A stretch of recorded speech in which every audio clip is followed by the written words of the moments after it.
Hola, ¿cómo están? Muy buenas tardes, bienvenidos a una nueva edición de Historias de la Mar del Plata Soñada. Los Hacedores, el tema de este año es Memoria de los Barrios. Es nuestra 20ª temporada, organizada por la Asociación de Amigos del Archivo Histórico de la querida Villa Mitre. Como me gusta repetir, es un ciclo que creó la doctora Lidia Betard, que era nuestra presidente hasta el año 2018. Y bueno, y en recuerdo y en memoria de ella, hemos continuado siempre con estas charlas en las que han participado tantas personalidades destacadas. Durante 15 años la inauguró el arquitecto Roberto Cova, nuestro querido Roberto, que nos ha dejado esa emoción y esas ganas de transmitir lo que es el patrimonio de la ciudad de Mar del Plata, que, bueno, es nuestra raíz fundamental. En esta oportunidad vamos a hablar del barrio La Perla y vamos a tener como disertantes a la licenciada Virginia Echarren y a la profesora Mari Schweigart, que son tan reconocidas en todo lo que hacen, en su quehacer, que estamos seguros de que va a ser una charla para recordar. Y agradecemos muchísimo la presencia de tanto público, de gente que nos acompaña siempre y otros que han venido por primera vez. Los dejo en compañía de Virginia y de Mari. Hola, buenas tardes. Muchas gracias por la asistencia y muchas gracias por la presentación de Patricia. Y debo decir, después de las palabras de ella, que es un orgullo para mí poder estar por primera vez en estos encuentros de Mar del Plata, Historias de la Mar del Plata Soñada. Y con el barrio La Perla, que es uno de los barrios más antiguos de la ciudad.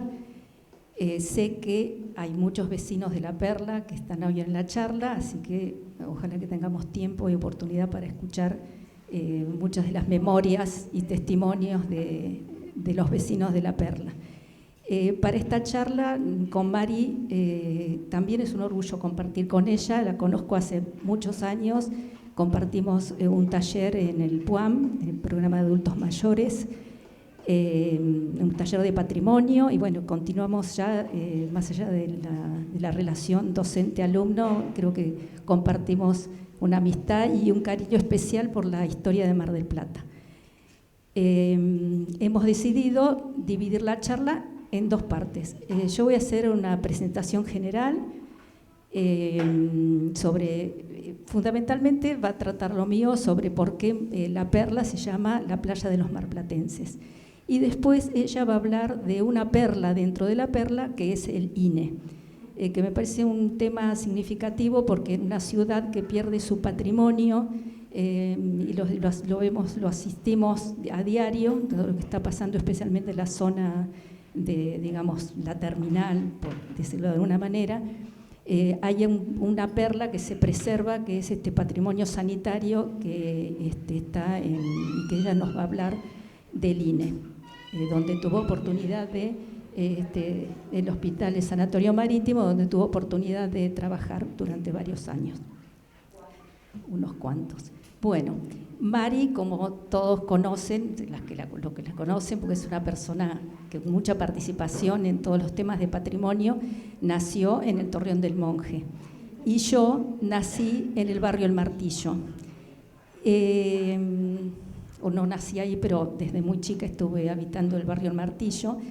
Y bueno, ninguna de las dos somos de La Perla, pero tenemos el mismo cariño. Así que yo quería empezar un poco con esta es la última charla de enero, de este ciclo que abarca enero, febrero y algo de marzo, y hemos ya escuchado charlas sobre el barrio Plaza Mitre, que habló Marta Lamas, Pinos de Anchorena, también estuvo a cargo de ella, y un forestador. Y en la primera charla del barrio de Plaza Mitre, el arquitecto Deschamps leyó unas palabras, y de esas palabras quiero rescatar algo que dijo sobre los barrios y sobre la importancia de la memoria del barrio, porque el barrio es nuestro contexto, digamos, más inmediato, es donde desarrollamos la mayor parte de nuestra vida. Y cuando somos niños, en la niñez, esto signa mucho, porque digamos todos los valores, las ideas de lo que es la vecindad, de lo que es la ciudad se funda en el barrio. Entonces yo quería empezar por esto, ¿no? En el caso mío. Yo nací o viví mucho tiempo en el Martillo, que el único contacto de La Perla que tiene es que es un loteo que se hizo en los años 50 de la estancia que pertenecía a Delia Peralta Ramos y Fresco, que son los dueños de Villa Titito, uno de los hitos de Santa Cecilia.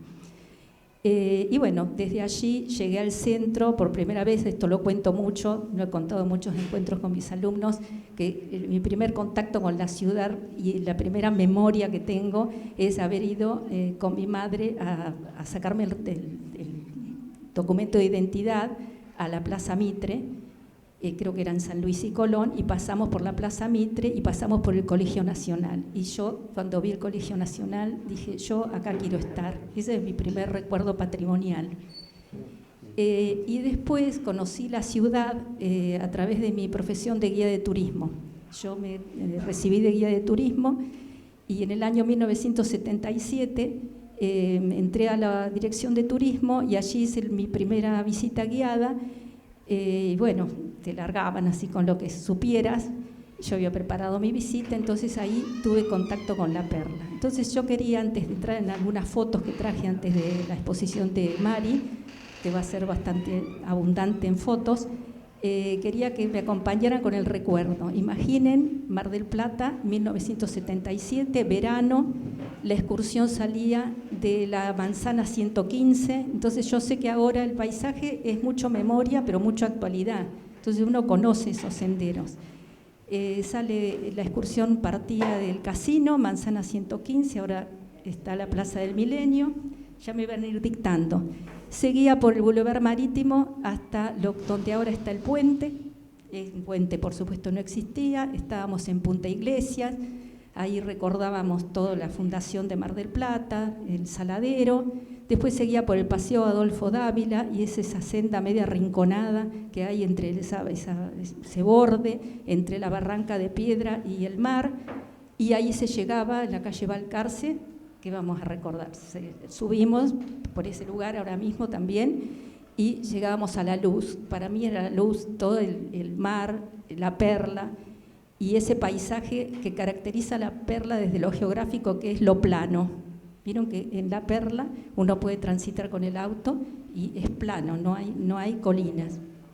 Bueno, el micro llegaba hasta un primer límite que era el monumento a las de la patria y regresaba a la perla, a la perla por el Boulevard Marítimo y la Avenida Independencia.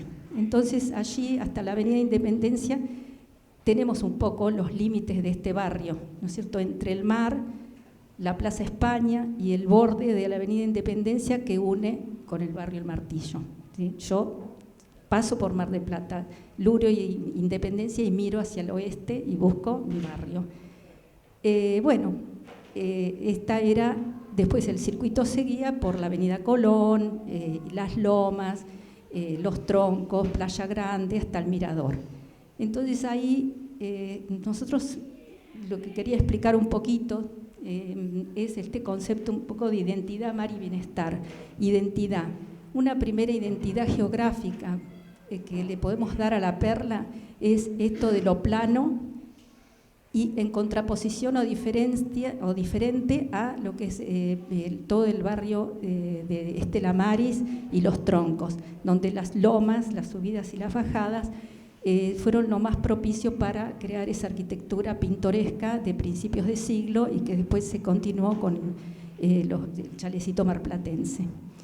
Y los jardines, entonces recuerdo de aquellos años, se van a recordar ustedes también, la diferencia que hay entre los tipos de construcción de la perla, si recordamos ahora, donde el barrio está sobre la vereda, no hay prácticamente jardines, no hay, en cambio, en Los Troncos, en Estela Maris todavía tenemos jardines, tenemos arboledas, tenemos retiros sobre la vereda, eso va caracterizando un poquito el barrio. Después otro rasgo de identidad que podemos ver es primero las diferencias geográficas y también el origen histórico. La perla sigue teniendo y es conocido por todos los marplatenses por su topónimo, ¿no? El topónimo lingüístico, esto que no cambia nunca.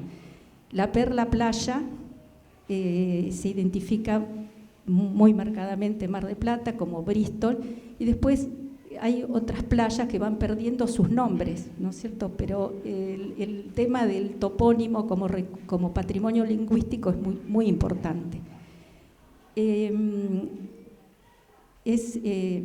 Digamos que para ver la identidad histórica, para explicar un poco la identidad histórica, a mí quisiera hacer una diferencia entre lo que es la formación histórica de la playa Bristol y la formación histórica de la Rambla, para ver si tratamos de ver por qué los distintos autores históricamente identifican a La Perla como la playa de los marplatenses. Tanto Arturo Alió como Roberto Barilli, como el arquitecto Cova, hablan en sus textos de la playa de los marplatenses.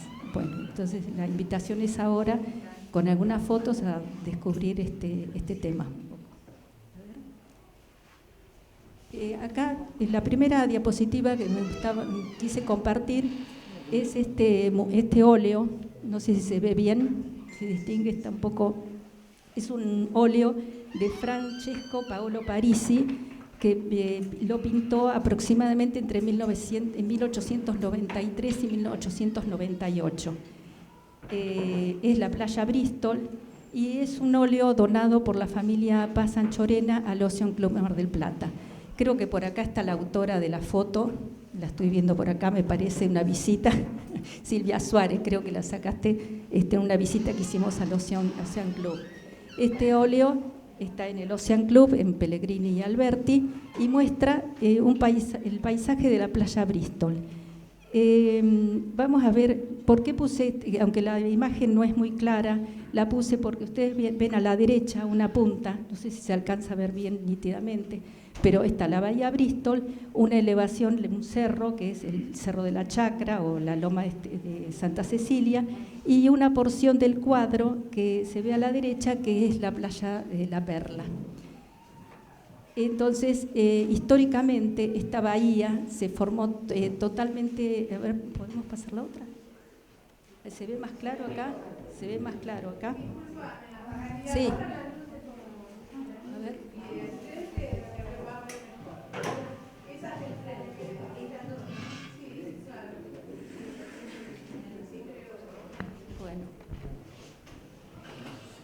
Bueno, entonces tenemos la playa Bristol y la idea de presentar el óleo de Parisi es la conformación histórica. Acá vemos un poco la bahía Bristol, marcada por la loma de Santa Cecilia y hacia el norte y hacia el sur, pues imaginamos que estamos con la loma Estela Maris.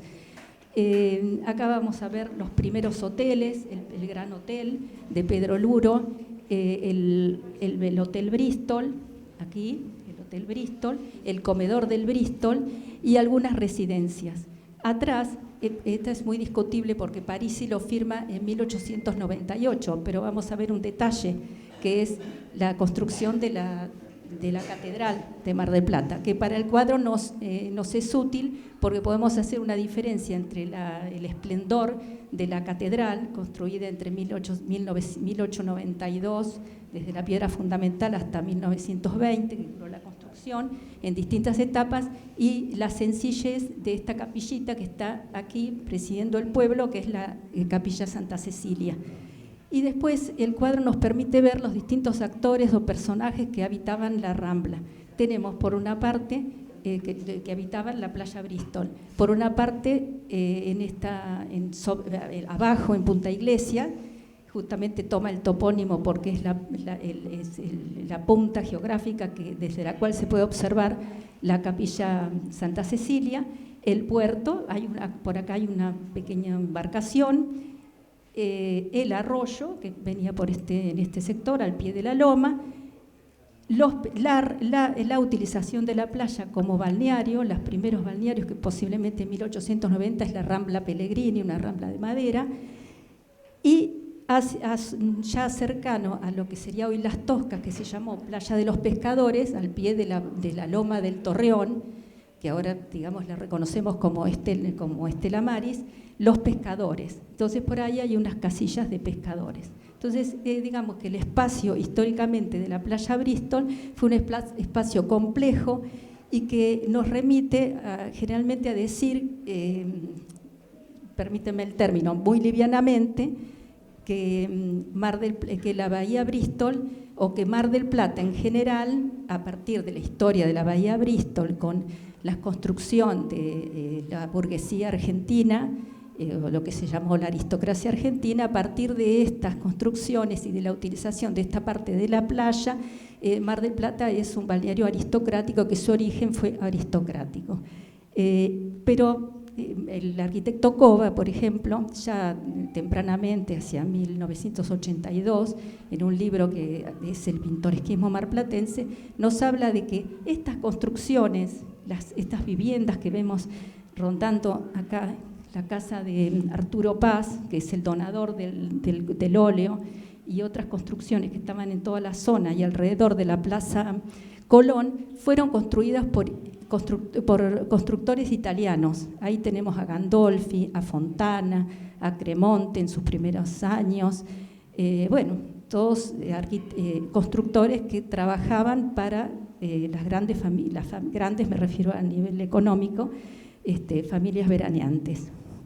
Ahora vamos a ver un sector, si pasamos la diapositiva, la Perla, un poquito, la foto está tomada de costado, un poquito más nítida, ahí se ve el muelle, hubo distintos muelles, puede ser el muelle de Peralta Ramos en esta época. Y lo interesante del óleo es que es en 1800, el óleo está fechado en 1893 a 98.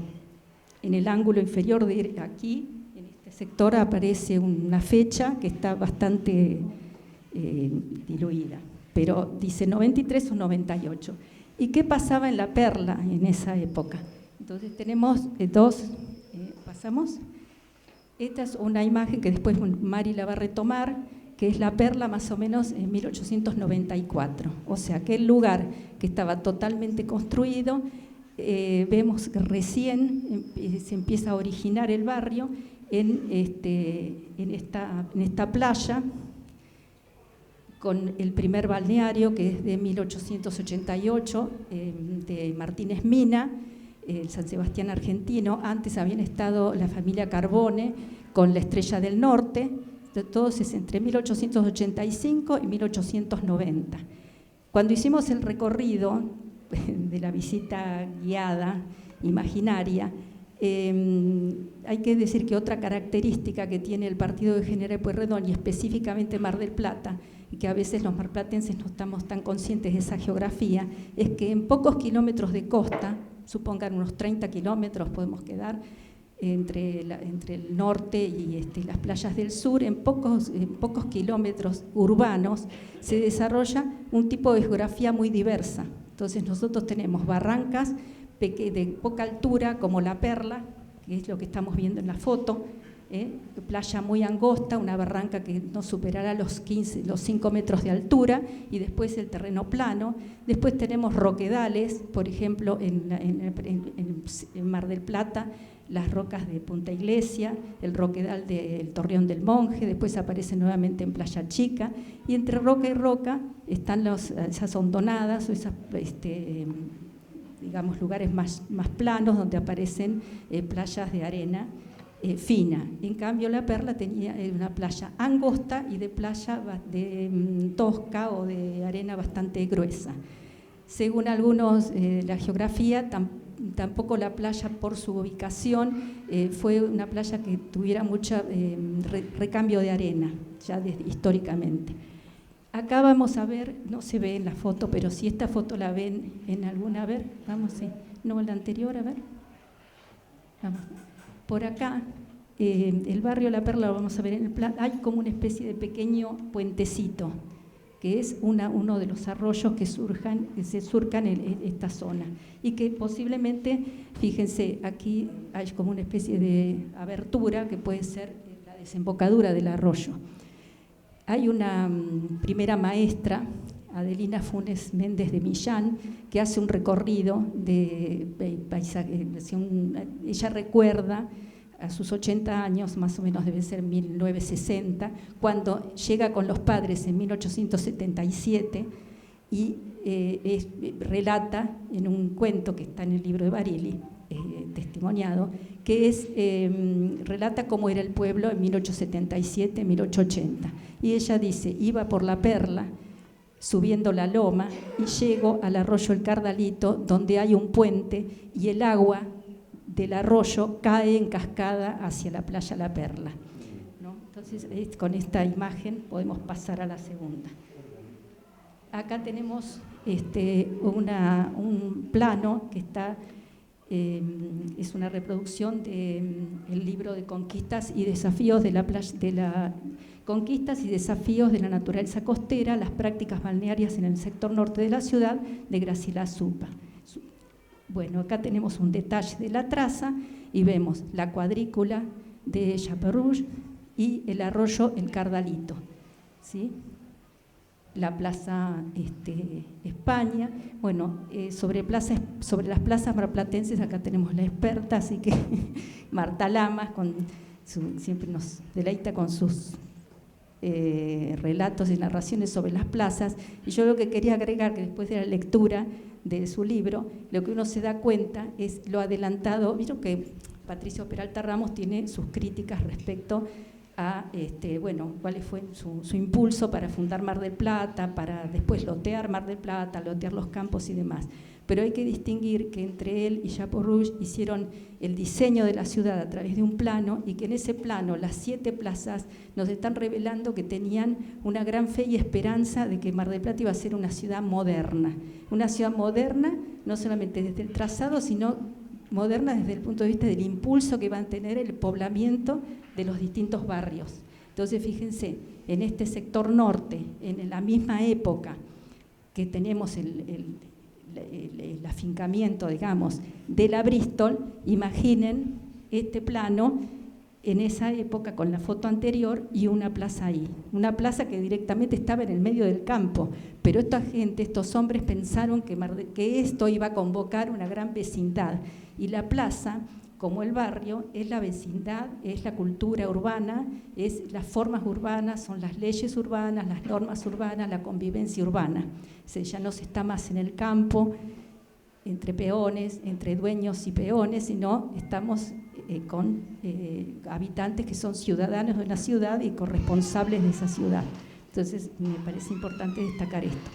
Ahora vamos a ver la otra diapositiva, que yo ubiqué aquí los puntos más importantes de la primera etapa de la Loma.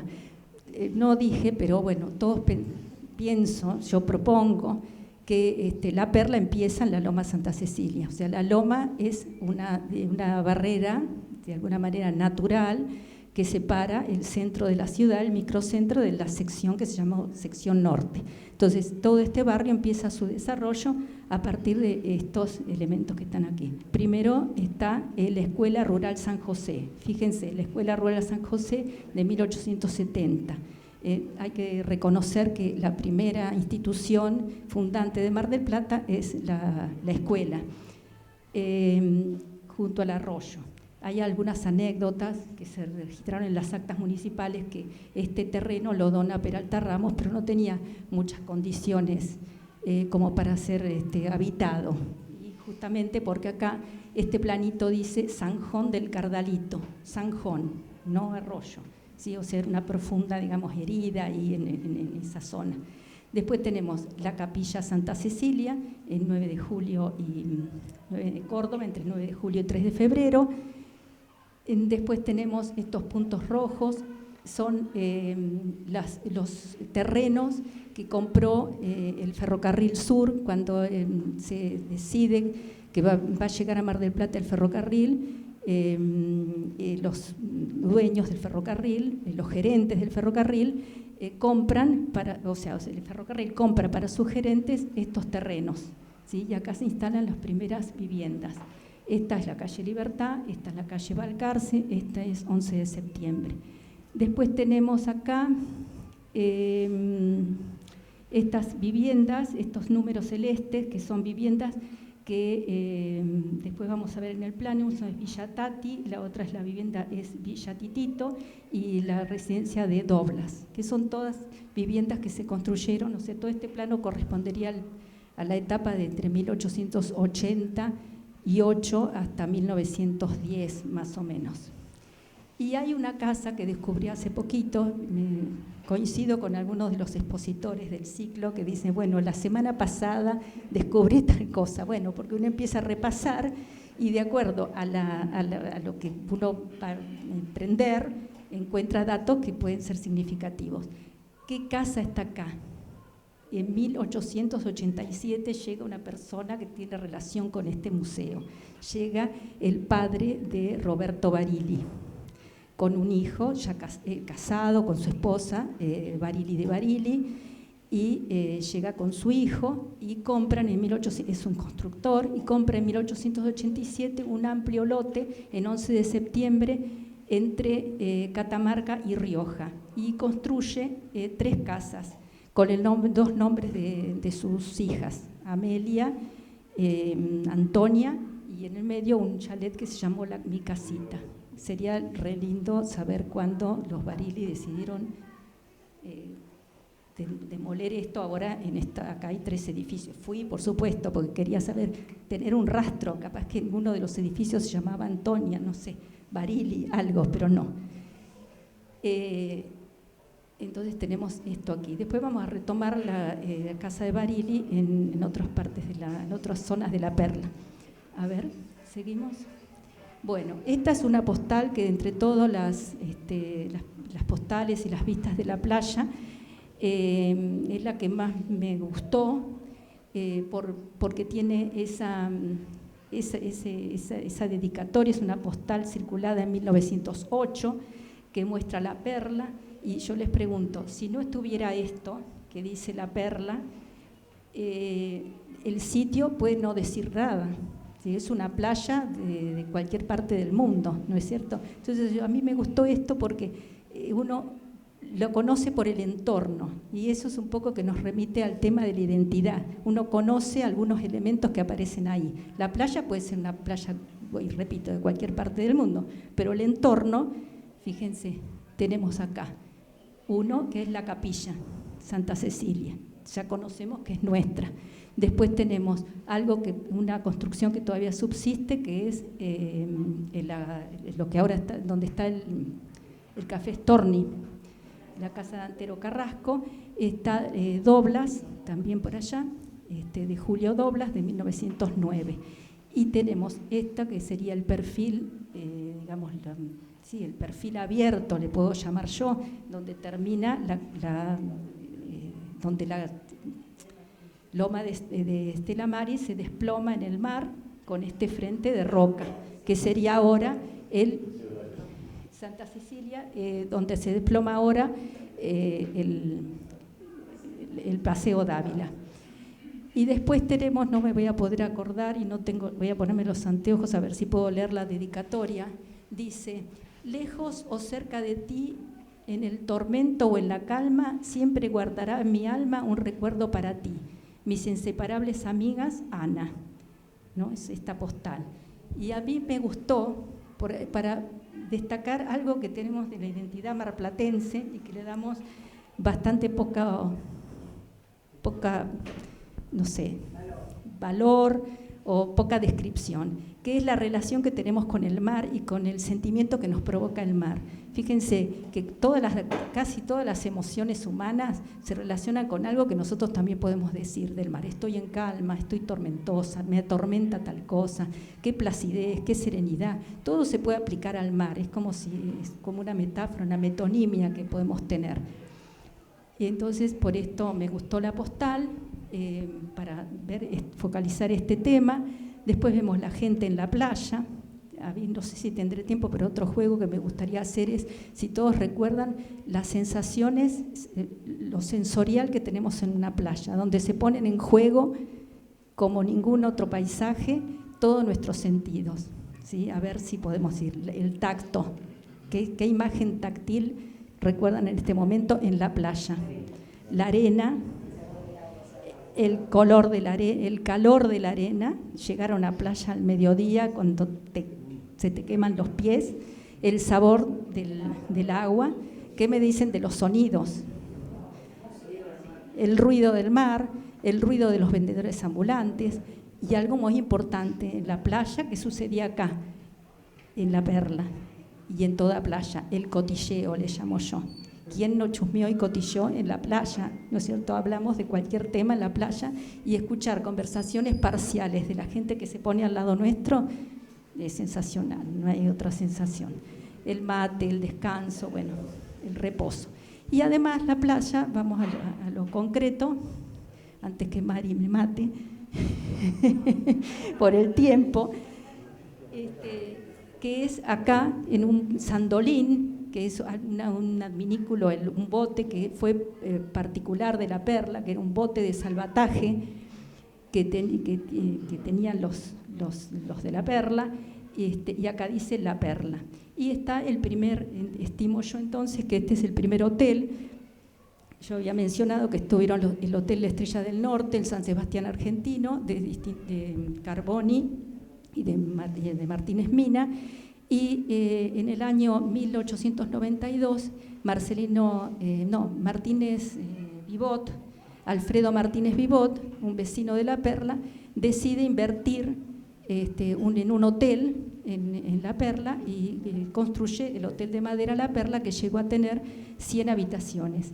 Ese topónimo nos remite a un balneario de San Sebastián, donde todavía existe el balneario de La Perla, convertido en un spa moderno. Después Alfredo Martínez Vivot le vende el balneario a Leirós, un español, y luego a Casimiro Gómez, y después a Leirós. Y ahí empieza, digamos, un poco el enlace para que yo les hable de cómo era la ocupación de la playa. Ustedes fíjense que desde 1888, tanto en La Perla como en la playa Bristol, se está ordenando una playa pública, un sector público al cual podría haber tenido acceso cualquier tipo de gente o público, se va ordenando de una manera especial, que es a través de las ramblas. ¿Sí? O sea, de las ramblas y todo lo que conllevaba la vida en la playa. Tenía una profesora en la facultad que era brasileña, y ella nos decía que en Brasil, con la temperatura que hay, no podría nunca haberse desarrollado la cultura de playa que tenemos en La Pampa nosotros. ¿Por qué? Porque las temperaturas permiten estar durante mucho tiempo en el mar, en la playa. Entonces, a partir de esa permanencia surgen una cantidad de instalaciones que serían desde lo necesario en esta época para cambiarse la ropa, para ponerse los trajes de baño, las toallas, o sea, la ropa blanca, estar en lugares para comida, el comercio, ¿sí? Y la rambla de paseo. Entonces, a partir ya de este momento, con el Hotel La Perla y los otros, empiezan a habitarse la playa, y tuvo una característica muy especial, que fue estos italianos desarrollar una estrategia particular de vida, donde se van, digamos, a acomodar y a capitalizar con la explotación del balneario. A ver, ¿podemos seguir? Acá vamos a ver una secuencia fotográfica de 1925, tomada por Fernando Delgado. Fernando Delgado, esta es una, a ver, pasamos la primera. Es una foto que es bastante documental.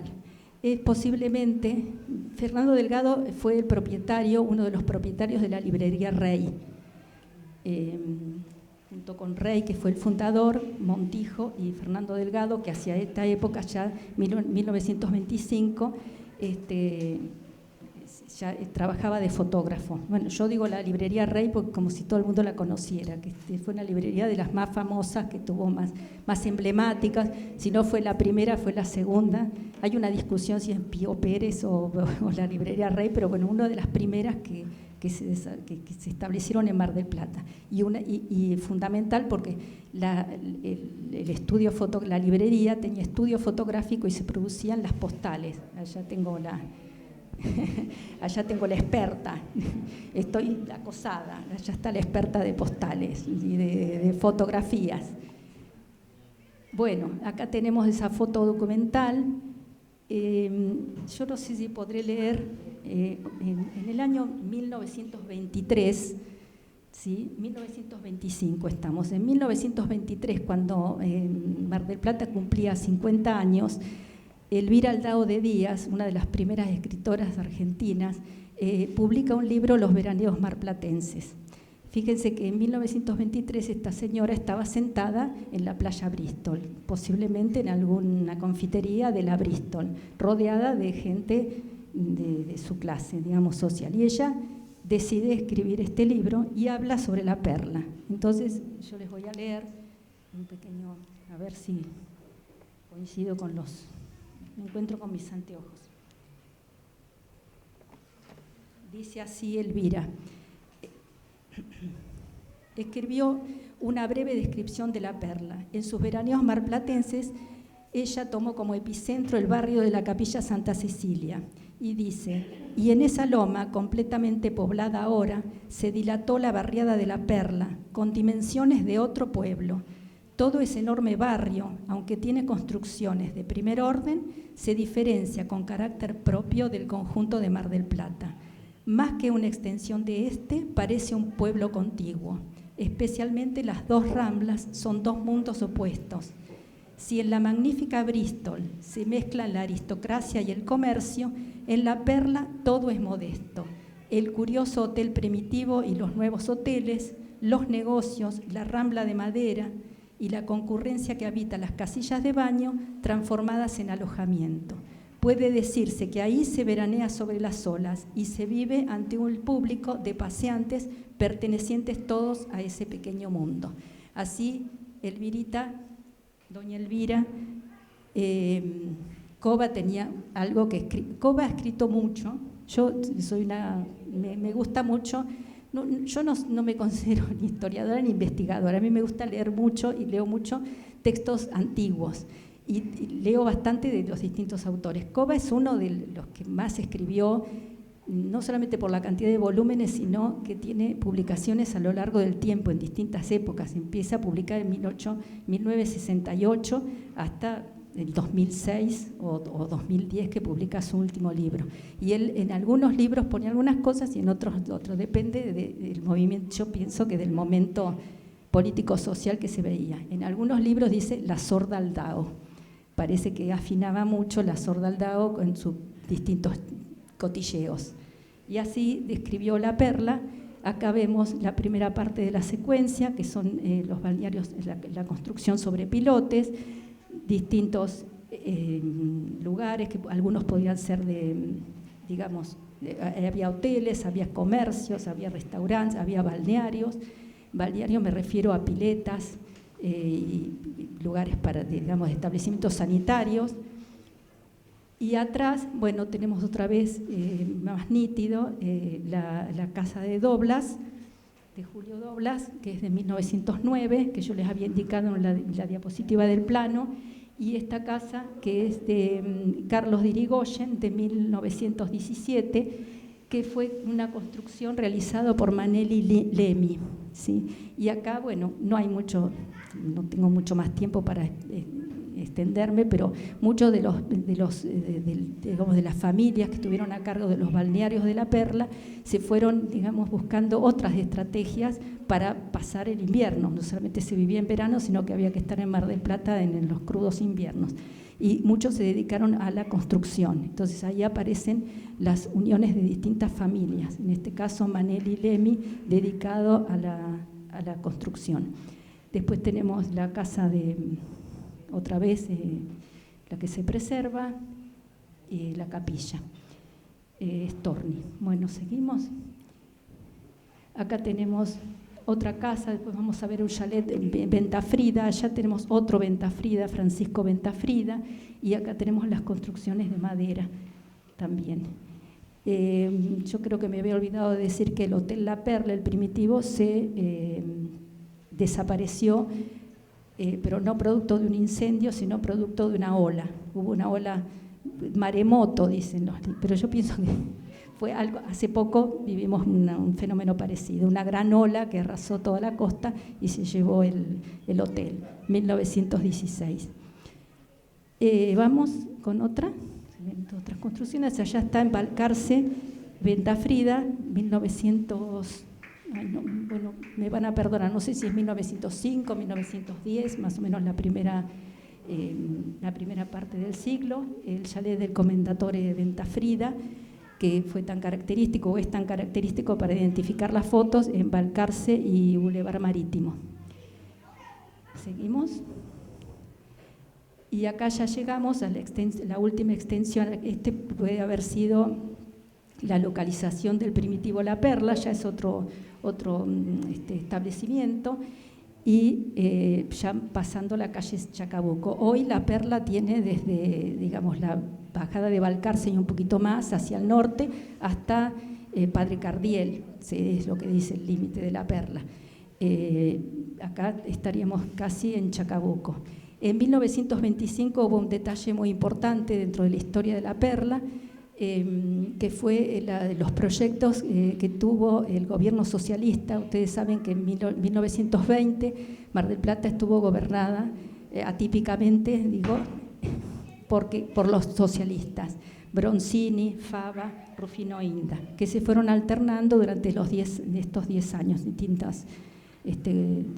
distintos gobiernos municipales de signo socialista, pero que fue interrumpido por fue intervenido por la provincia a través de los llamados comisionados. Bueno, el gobierno socialista, que se caracteriza, o en la historia se caracteriza porque le dio como, digamos que es una época en que Mar del Plata políticamente estaba manejado doble vía, digo yo. Uno es la Comisión Pro Mar del Plata, que se fundó en 1920, que estaba, digamos, la representación era de los vecinos que vivían en las lomas de la Santa Cecilia o en los troncos, o sea, de posición acaudalada, que hasta querían votar en Mar del Plata, y los socialistas que se dieron, digamos, su gobierno se destinó a apuntalar un poco la población estable.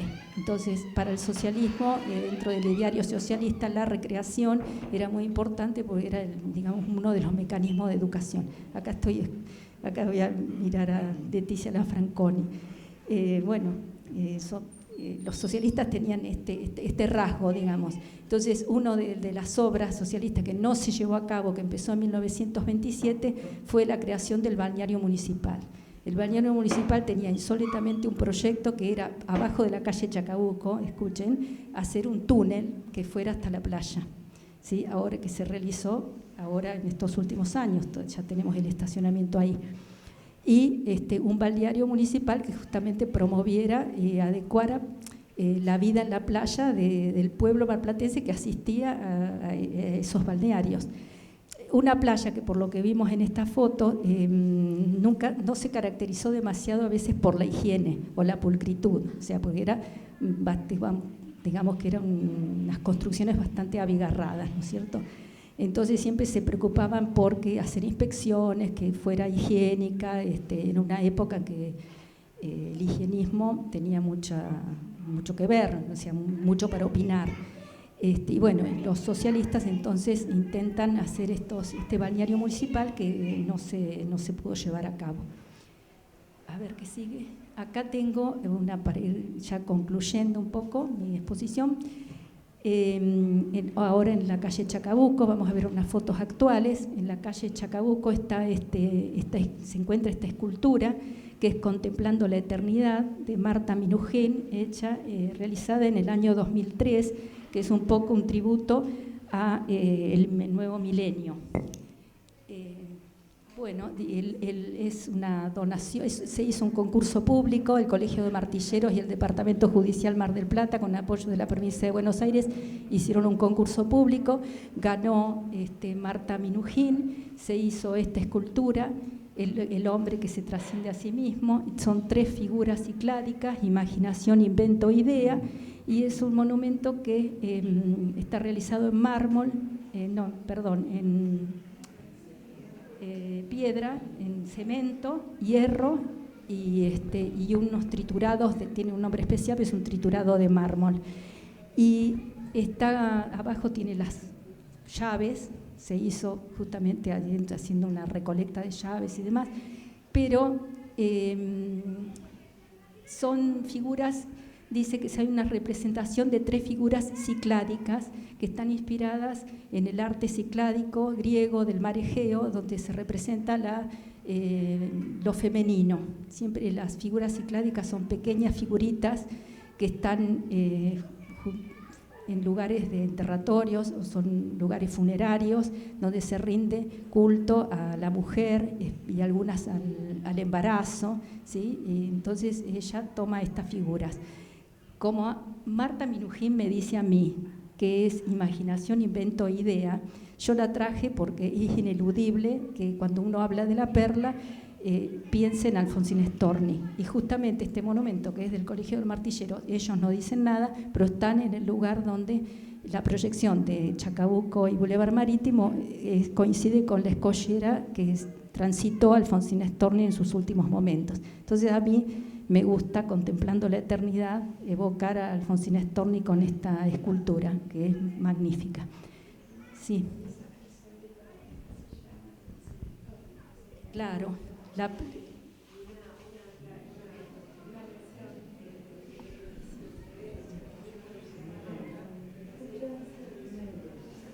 Mira, claro.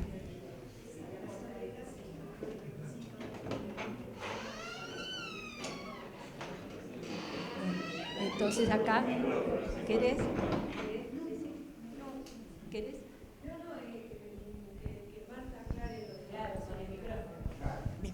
Donde está el monumento que hizo Marta Minujín, ese triángulo que parece que muchos lo atribuyen a la Plaza España porque parece una proyección, porque está entre Chacabuco y Ayacucho, se llama Plazoleta Alfonsina Storni desde el 25 de octubre de 1939, cuando se cumplió el primer aniversario de la muerte de Alfonsina. Y es una lucha que tenemos para que pongan por lo menos un cartel que diga Plazoleta Alfonsina Storni. Si no, no se sabe, que se cree que es la prolongación de la Plaza España. Muchas gracias, muy bien aclarado, me dice acá el público asistente. Sí, es una pena que reconozcamos obviamente que no hay ningún dictamen, ninguna declaración de la escultora de por qué eligió las figuras cicládicas, la mujer y este concepto de imaginación, invento e idea que tanto creo que caracteriza a Alfonsín Storni. Pero es una lástima que le digamos el monumento al martillero, así que pasamos. Y ahora tenemos la Rambla actual, que es la Rambla de Clorinto Testa. Este es un proyecto de 1985. Acá descubrí, para decirles de alguna manera, que la Rambla, estamos coronando esta pequeña introducción de la perla, que la playa de los marplatenses es un proyecto que se hizo con la voluntad marplatense. Fue el gobierno radical de Ángel Roy el que decidió hacer un concurso público para la construcción de renovación y construcción de la perla, porque las otras ramblas, tanto la de Bustillo como la Rambla de Playa Grande, son temas de la provincia de Buenos Aires, pero el proyecto nace con sus defectos débiles o no, desde Mar del Plata. Empezó en 1985 y se inauguró en el año 89, con algunas modificaciones. Acá de los 5 balnearios, ahora actualmente es el balneario Alfonsina, el balneario San Sebastián, Alfonsina, San Miguel, San Sebastián es el tercero, Alicante, y uno que ahora es Uteba, el último. A mí me gusta, ya que me tomaba la libertad del monumento de Minujín, la libertad de esta sería que Clorinto Testa, justamente en la época entre 1971, este arquitecto italiano, nacionalizado argentino, que se reconoce como argentino, Entre 1971 y 1992 participó en el proyecto de la Biblioteca Nacional. Así que cuando casi estaba terminando la Biblioteca Nacional, 1981, él está involucrado en la Rambla de Mar del Plata y utiliza un material que es el mismo material que es la Biblioteca Nacional, que es el cemento, y a criterio también utiliza un estilo que se llamaría el brutalista. En la Biblioteca Nacional dice que está, digamos, localizada en 4 pilotes, que son 4 patas de un mastodonte, que se eleva en la barranca del sector norte de Buenos Aires, y arriba está la sala de lectura y abajo los libros.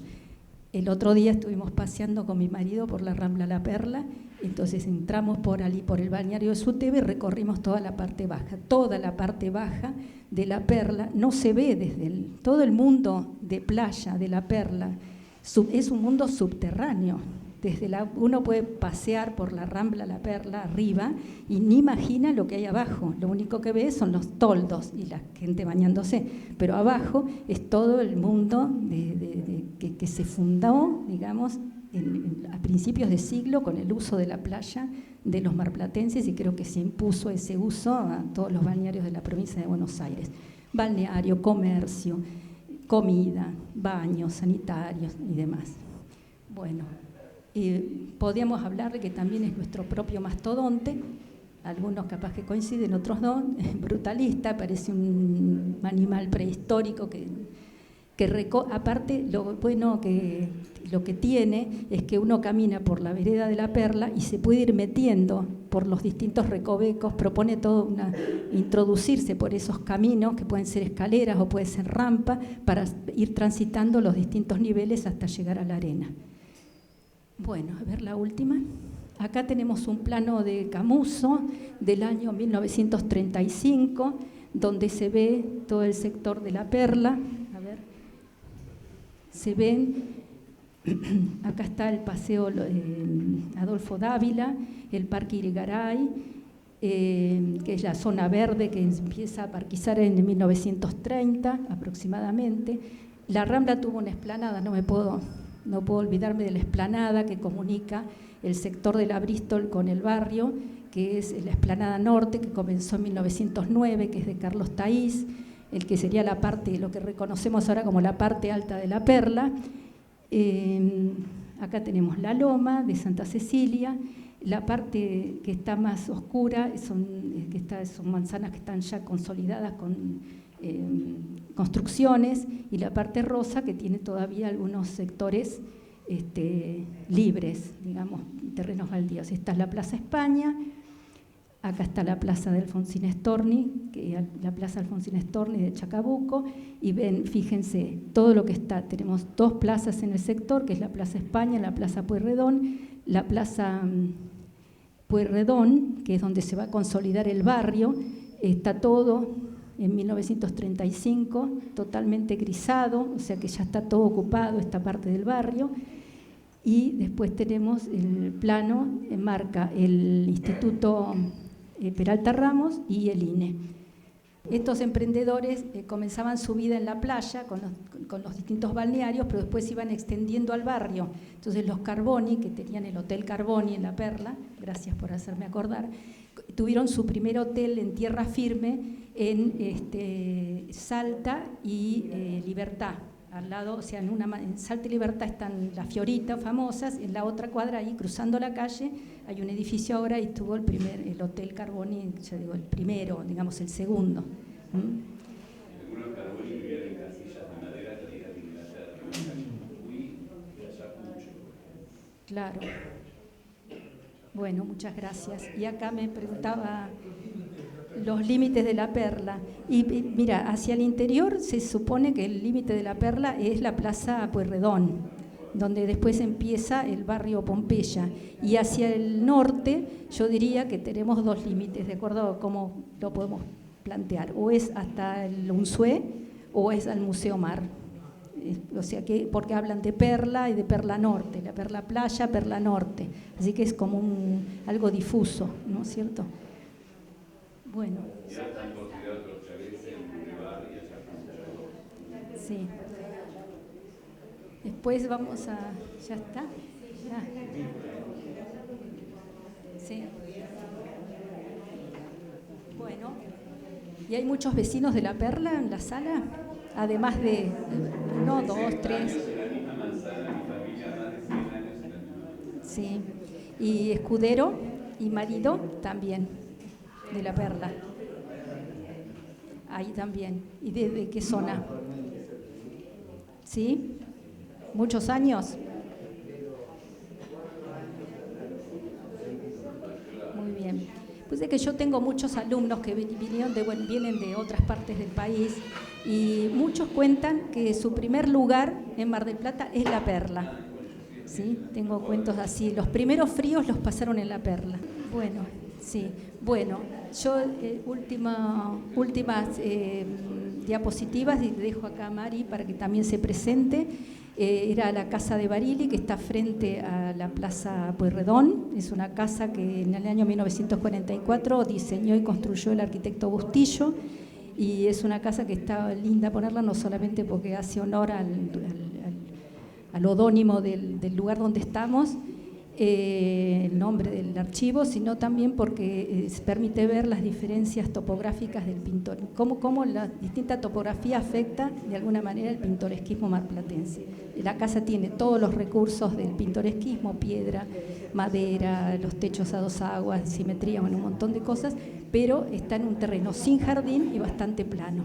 Y la foto que terminaba, que también es otra perla que nos adeudamos, es la historia del Instituto Peralta Ramos, donde concurrió Roberto Barili.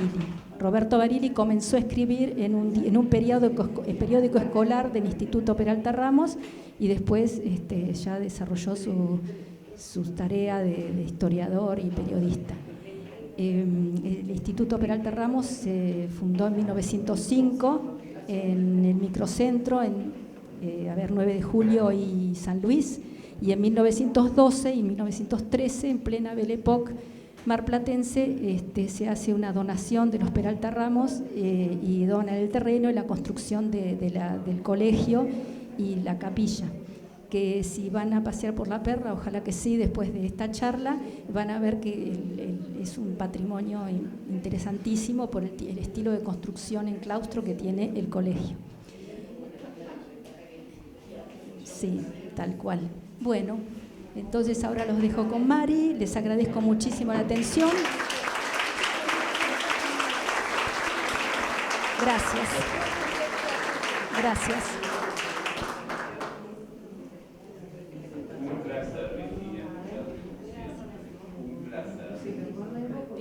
Pantallazo total, tal cual como lo describe siempre. Sí, sí, ahí está tratando. No sé cómo algo se tocó y se había desenchufado, por eso me agarró. El tema es el siguiente. Hemos visto que tiene un espíritu marplatense. El barrio La Perla, es bien marplatense, el espíritu fluye solo, y acá vemos varios vecinos.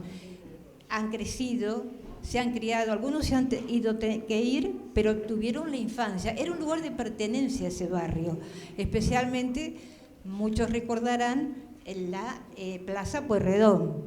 En este caso, bueno, no sé si acá hay un vecino de la Plaza Pueyrredón que quiere contar cómo jugaban en esa plaza en esa época, cómo eran los juegos de nuestras infancias, que ahora no las tenemos casi nada.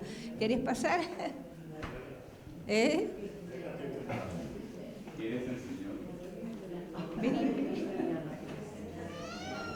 Nos va a contar, ustedes la conocen, la Plaza Pueyrredón, lo que ha sido los juegos en esa época, lo que significó para ellos como vecinos, como ciclistas y también como patinadores, porque este barrio era de patinadores.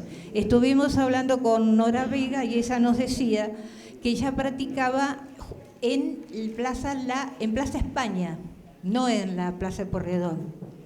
Datos que nosotros no teníamos, pero sí daba. Bueno, acá nos va a contar Chiqui, que es un vecino, que ahora no está en el barrio, pero fue vecino y conoce la infancia de ese lugar de la plaza. ¿Cómo se llama el señor? Néstor Castro. Yo viví toda mi infancia hasta la adolescencia en el barrio después me fui a estudiar afuera, volví, ahora tengo mi departamento acá, voy y vengo. Pero toda mi vida mi infancia la hice en el barrio La Perla, concretamente en la Plaza Pueyrredón, era el patio de mi casa, más o menos. Es decir, ¿por qué?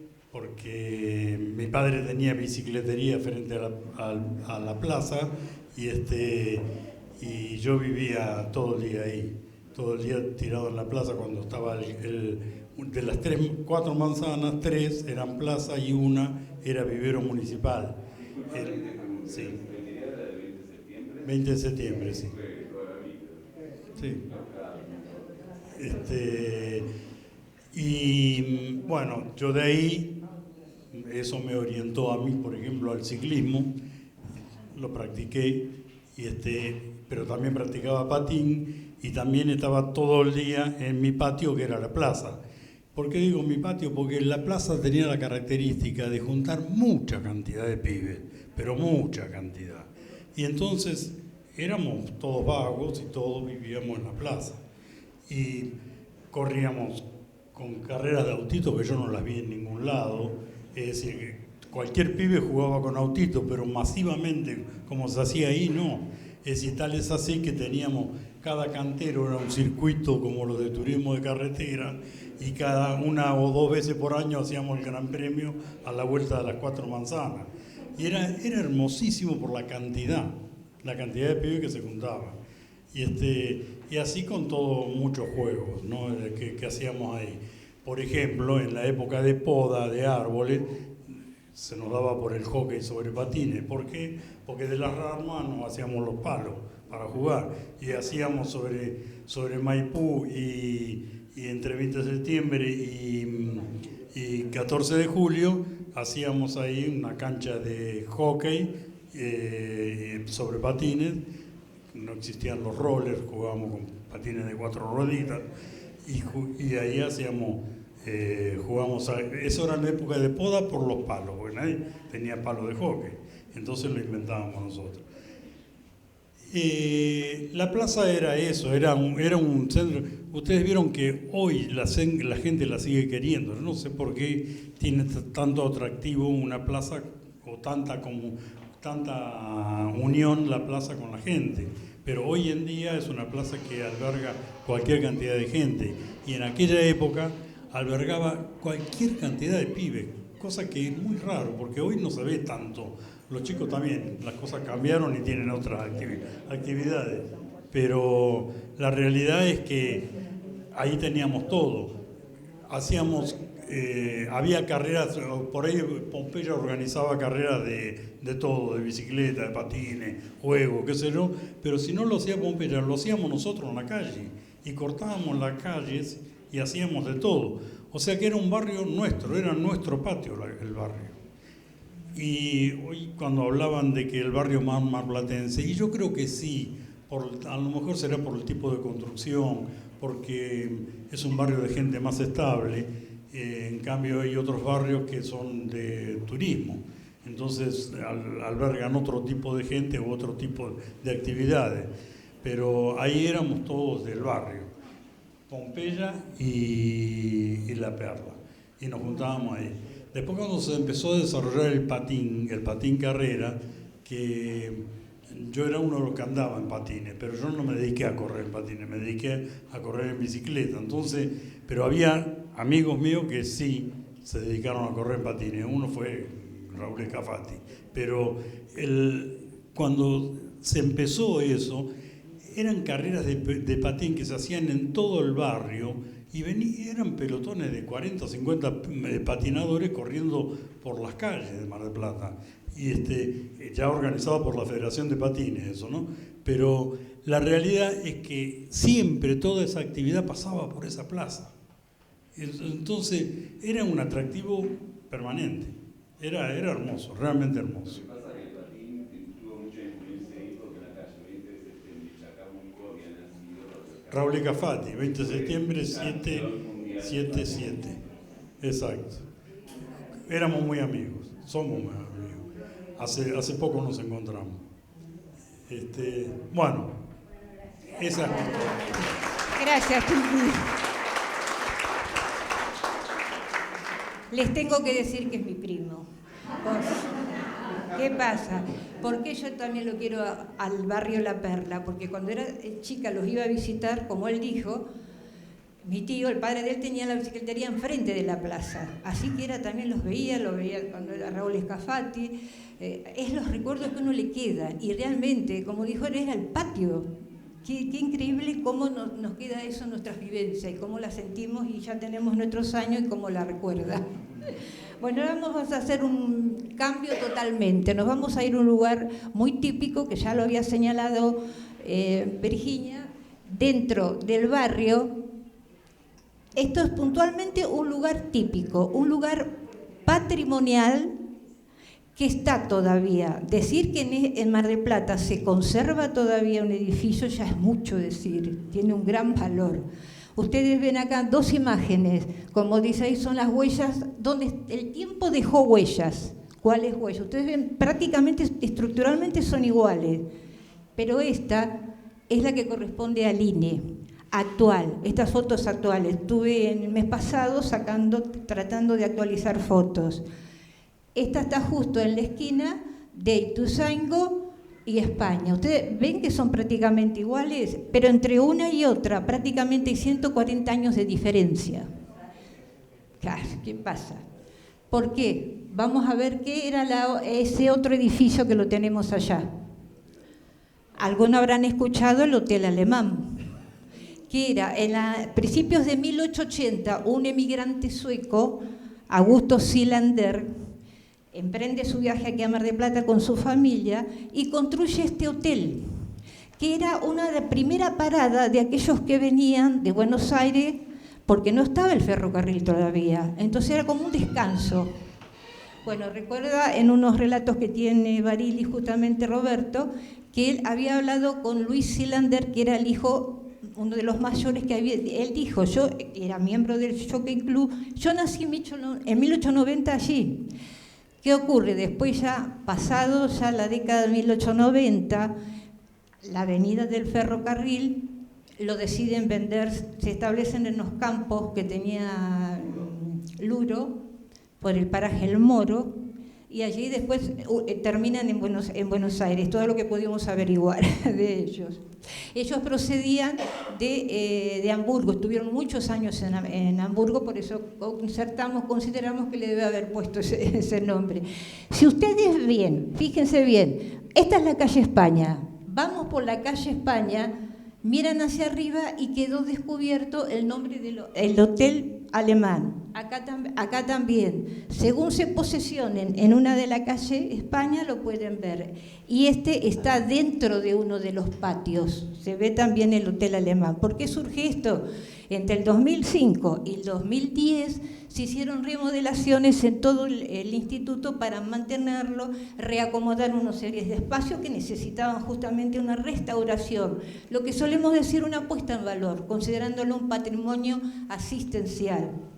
Y bueno, y ahí se descubre cuando lijan que estaba la vieja inscripción del hotel. Estamos hablando de la década de 1880, pero ahí está. Esta la pasó recién Virginia. De la costa, fíjense, alrededor de 1894 es esta foto, ustedes ven perfectamente que ahí se encuentra el edificio en este momento ya era lo que ahora vamos a contar, pero se ve solito, con las casas alrededor.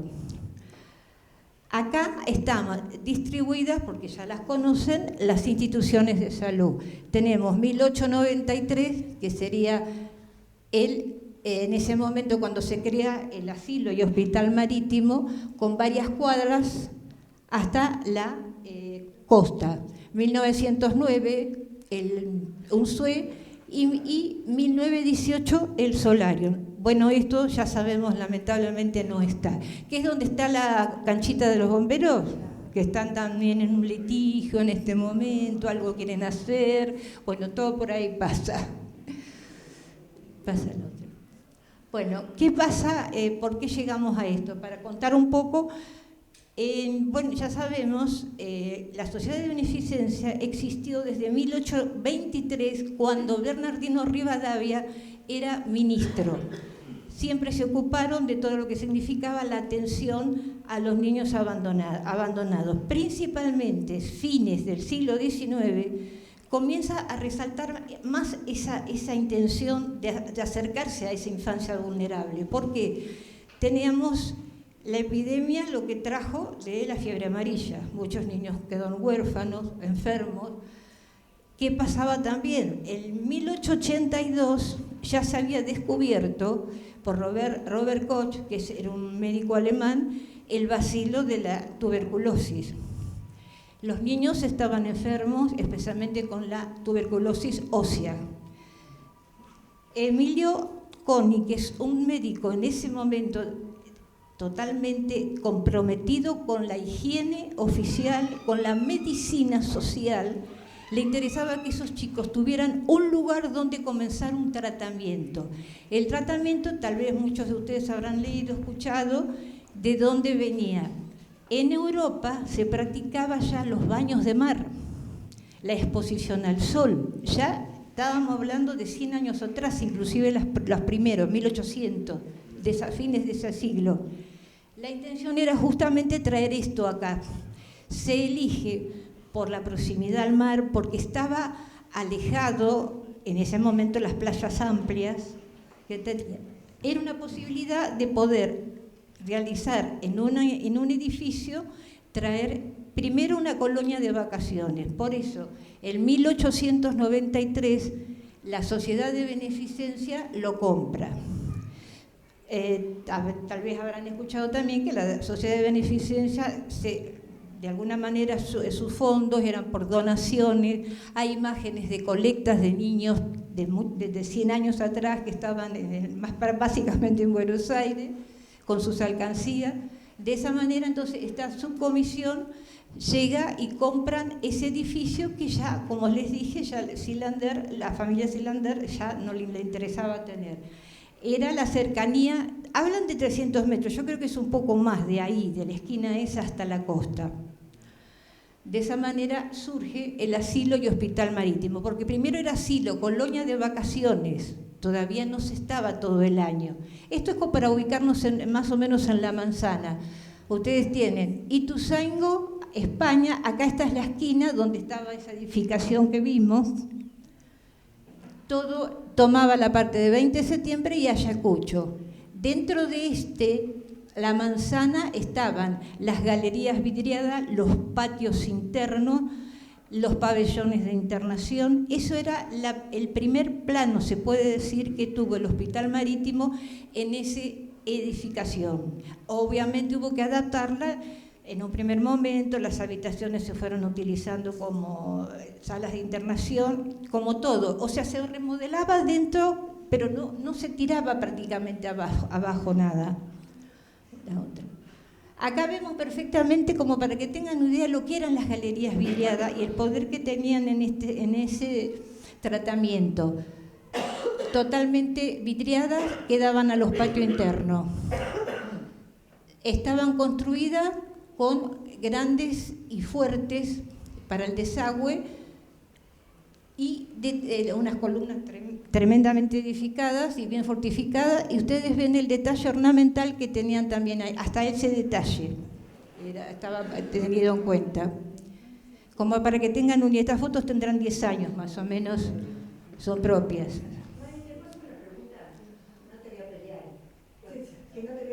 No, ya sé. Crónicos, sí, había. En el caso de los tuberculosos, sí, eran chicos con la tuberculosis ósea. Claro.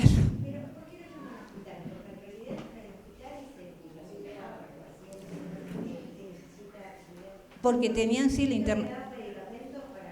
No, en ese momento todavía no. Cuando empezó este tipo de...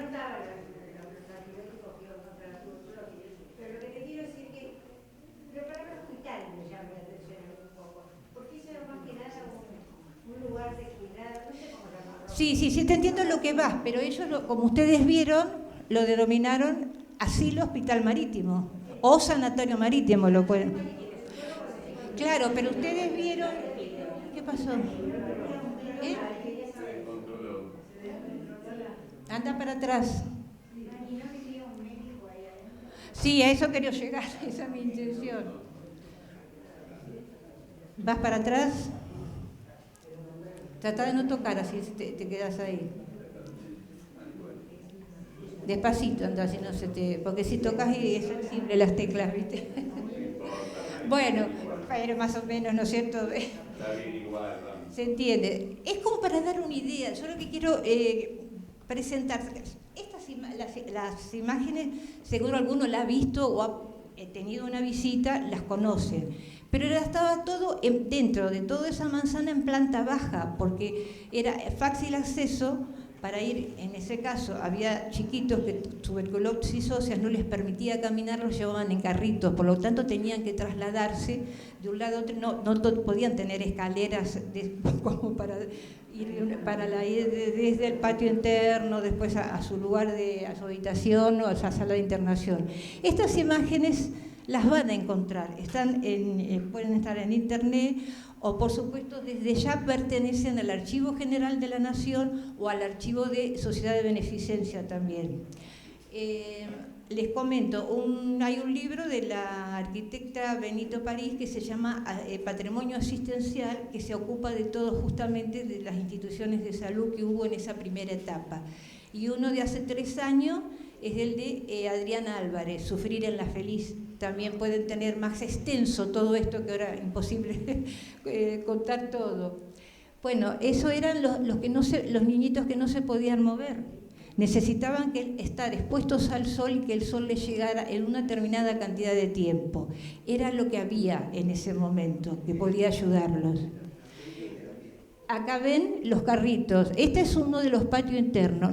Las galerías, no perdamos de vista acá el aljibe. Ahora vamos a seguir viéndolo. Ven, estaban los chiquitos que estaban en camilla o en carromatos, carritos que no se podían mover. Por lo tanto, era necesario que estuvieran así protegidos. Acá vemos dentro siempre del mismo, uno de los patios internos, que hacían ejercicios, especialmente ejercicios de respiración. Necesitaban, porque eso ayudaba también a la parte pulmonar. Y eso calcularle entre 1893 que empezó a funcionar. Estas fotos no tenemos fechas, pero pueden ser alrededor del 1900 hasta 1920. Dentro de ese tiempo son las fotos. Porque son varias fotos, pusimos las principales. Ve, claro. Me acuerdo que te dije que te va a pasar. Acá vemos que están jugando. ¿Por qué? Porque también, ¿qué pasaba con estos chiquitos? Estos chiquitos, muchos eran huérfanos o estaban alejados de sus familias que vivían lejos. Por lo tanto, ellos no los veían a sus familias. El único que tenía el lazo de afectos, ¿quiénes eran? Sus compañeros, las hermanitas, que eran las hermanas del huerto, que se ocupaban de ellos, pero nada más. Entonces se empezó a darle importancia al juego. Eso lo van adquiriendo por experiencia en los años sucesivos. De hecho, hubo donaciones en esa época de distintos lugares de Mar del Plata de juegos, de juguetes, para que tuvieran así. Era fuerte, porque a veces duraba meses y años el tratamiento. Era tremendo. Ubiquémonos, más de 100 años estamos hablando. No estaba la vacuna todavía, no estaba la medicación. Bueno, acá estas son otras, también las consiguieron en el INE, que las están en la biblioteca, a los chiquitos ahí con sus uniformes. La idea era separar los chiquitos que estaban con tuberculosis ósea de aquellos que estaban desnutridos o desvalidos, porque también a eso se apuntaba. En lo posible se los tenía separados para que no se contagien, obviamente. Esa era la idea, ¿no es cierto?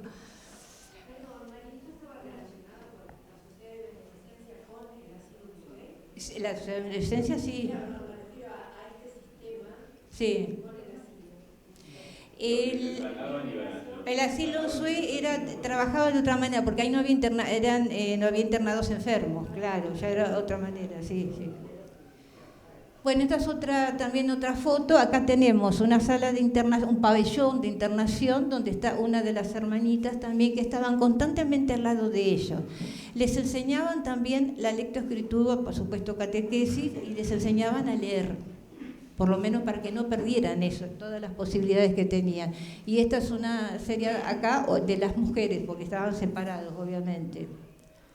A ver, la pasaré más rápido. Bueno, acá viene esto que seguro a lo mejor alguno lo conoce, el heliógrafo, que era el instrumento para medir la intensidad del sol como cayera. Así que tenía que caer justo así, derechito, en donde está esto, para que irradiara y era el momento justo, adecuado, para exponer los chiquitos allí dentro del patio.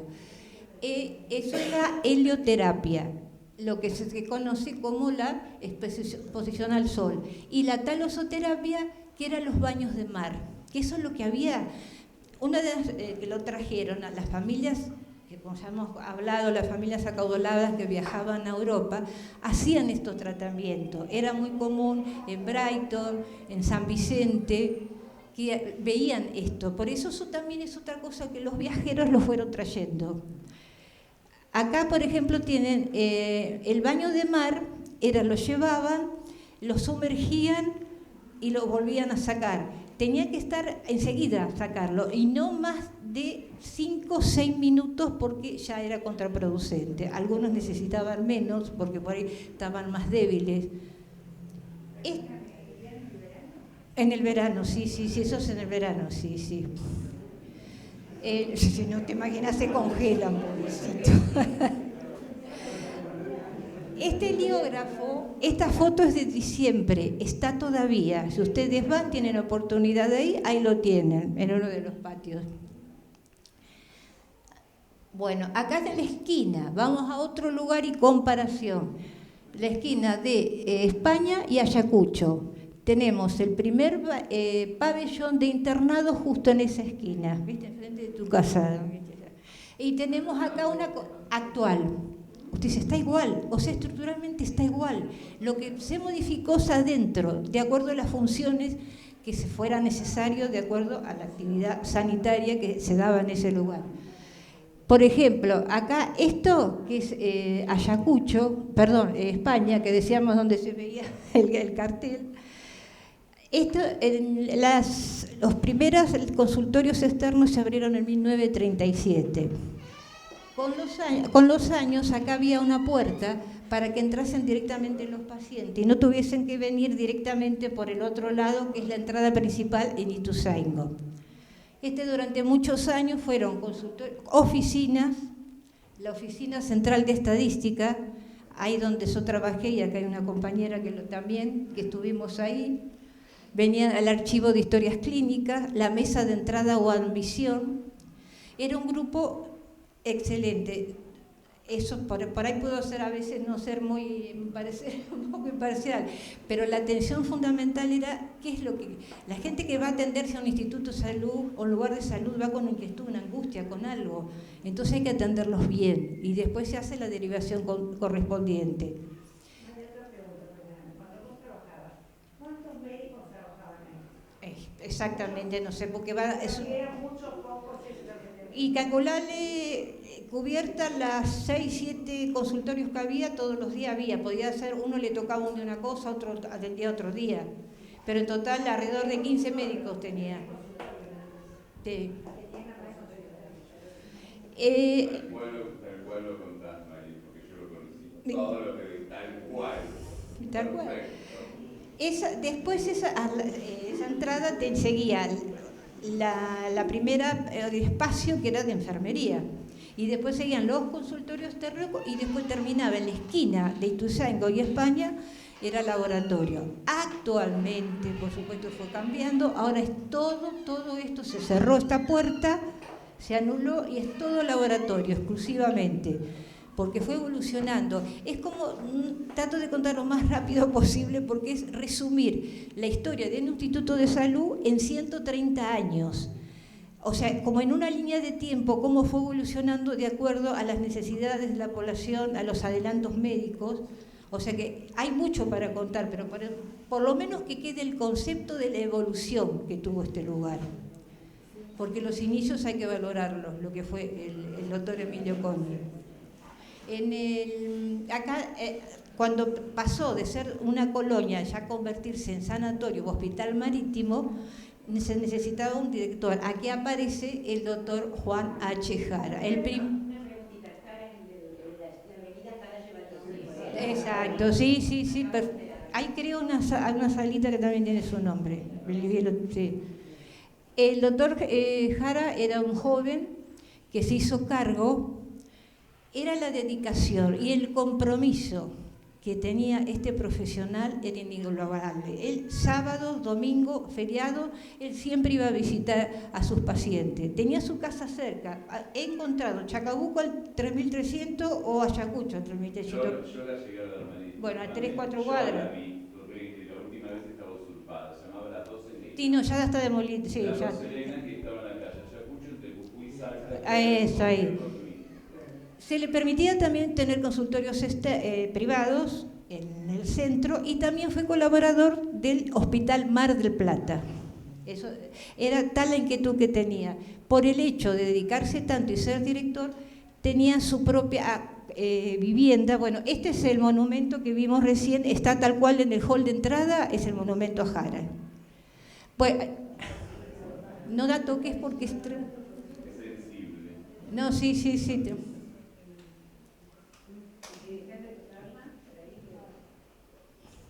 Ahí, quédate ahí, detrás de lo que es más. Esta es la vivienda que tenía el doctor Jara, que da sobre 20 de septiembre. Estos árboles que ven ahí corresponden a la calle. Si ustedes pasan por ahí, van a ver una puerta antigua, es la entrada que tenía Jara en su momento. ¿Cómo? Claro, estaba dentro del predio. Yo después va a haber es tan difícil, tendría que ser un diseño especial para poder, como es todo así horizontal, para poder observar bien la distribución de los espacios de los distintos ambientes. Sí, era uno de los patios, tenía 3 patios internos. Este era el que da más, como quien va, como dije, para 20 de septiembre, que es era un área de circulación. Bueno, ahora todo esto está en la Facultad de Medicina, pero en ese momento fue la vivienda. Despacito pasa al otro. ¿Qué pasa? ¿Por qué ponemos acá? En 1920 fallece, se retira antes el doctor Jara porque estaba debilitado, se va a Buenos Aires y llega el doctor Rodríguez Egaña, que era un médico cirujano que intentaba en lo posible hacer pequeña cirugía a los chiquitos que estaban con esta tuberculosis ósea. Lo intentaba, de hecho, este es un dato. En 1923, Astor Piazzolla, con 2 años de edad, lo llevaron por un problemita que tenía de nacimiento en el pie derecho. Y le hicieron más de una operación. Es simplemente como un dato de que también cómo se fue abriendo las posibilidades en este lugar. Bueno, y acá nos ubicamos en una vista aérea perfectamente donde podemos observar, volvemos otra vez a la esquina de Ayacucho y España. Miren. ¿Ya está?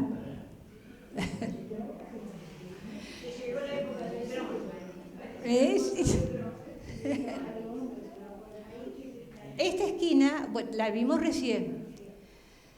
Acá vamos a observar, por eso la vista aérea puesta, para que se observen perfectamente la capilla, que ya la deben conocer. Es una capilla muy especial. En este momento, ya hace unos años, antes no tenía esta entrada. Esto se hizo la entrada para que sea independiente de esta otra entrada que es la de las estudiantes que van a la Facultad de Medicina. Entonces se entra por acá los sábados, que son los días que se da misa. No sé si en verano, creo que leí que podrían agregar alguna misa, dado que cuando viene el turismo. ¿Qué pasa? Se da la entrada por acá, porque si quieren entrar por Ituzaingó, el instituto está cerrado, no pueden dar toda la vuelta. Ahí lo vemos, está de espalda a la calle Ayacucho, o sea, por eso hay que dar toda la vuelta. Fue una obra de un arquitecto que ahora habrán escuchado también, que tiene muchas obras, Walter Bassett Smith, hizo esta obra entre 1912 y 1915, ahora vamos a ver todo lo que hicieron acá. Esta es una vista del interior, Es chiquita pero muy linda. Si no la conocen, vayan los sábados a la tarde, ahora les voy a decir con quién tienen que ver para poder visitarla y les va a contar toda la historia. Vemos acá la imagen de una monjita, la hermana Sor Crescencia Pérez, que perteneció a las Hermanas del Huerto. Esta monjita joven había estado trabajando entre 1924 y 1928, principalmente en el Solarium, muy poco estuvo en el Marítimo. ¿Qué pasa? Se contagió. Era su cuerpo más debilucho, más vulnerable al contagio, y bueno, debilitado, la trasladan directamente a Chile. Fallece allá y sus restos son trasladados a Pergamino, de donde era ella. Como ven ahí, en el 2012 la beatifican por un milagro comprobado. Explican que si se puede otro más, si logra otro, puede ser canonizado, como hay otros argentinos que también están en la situación de ella. Más grandes, como para que tengan una idea de quién fue esta, que si ustedes van la van a tener, a Sor Crescencia. Murió muy joven. El hermano fue canciller de la diócesis de Mar del Plata. ¿Fue? El hermano fue canciller de la diócesis de Mar del Plata en la época del obispo Román. Despacito. Bueno, ¿por qué pongo a esta señora acá? Porque siempre hay algo que tenga que ver con el resto de Mar del Plata y siempre es bueno tener un dato extra. Esta señora es la que atiende la sacristía y los va a atender a cualquiera de ustedes que vayan el sábado a la misa. Les pueden contar. Ella firme. Es también otra vecina del barrio que tiene muchas décadas. Y le digo por qué décadas. Porque esta señora, el 23 ahora de enero, cumplió 90 años. Es lúcida total. Tal cual, acá mi prima le sacó la foto, el viernes 16, así estaba. ¿Por qué la ponemos? Ustedes ven, Carmen Miranda Batán. Batán no suena. ¿Por qué?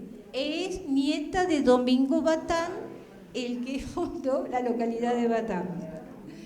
¿Ve cómo a veces relacionamos? Lo bueno de relacionar, porque de alguna manera nos da otra idea de otro lugar de Mar del Plata. Con Virginia hicimos hace más de un año un encuentro con esta señora, la invitamos a participar, tuve oportunidad de conocerla, porque uno siempre pregunta, es curioso, bueno, ¿te animás a venir? Vino y nos contó con una lucidez la historia de su familia, cómo su abuelo vino a la Argentina, cómo salió de España. Y bueno, ella vive en el barrio, fue un tiempo a la escuela 2 también, después se casó, estuvo un tiempo en otro barrio, pero volvió, como mucho parece que el barrio La Perla tira, no hay nada que hacer. Bueno, a ella la van a encontrar a Carmen. Bueno, acá está otra gran obra de Walter Bassett Smith. ¿Qué pasaba? En la medida que se empezaba a tratar estos pacientes, había que tener cuidado del contagio, por lo tanto había que tener cuidado con la ropa que se lavaba.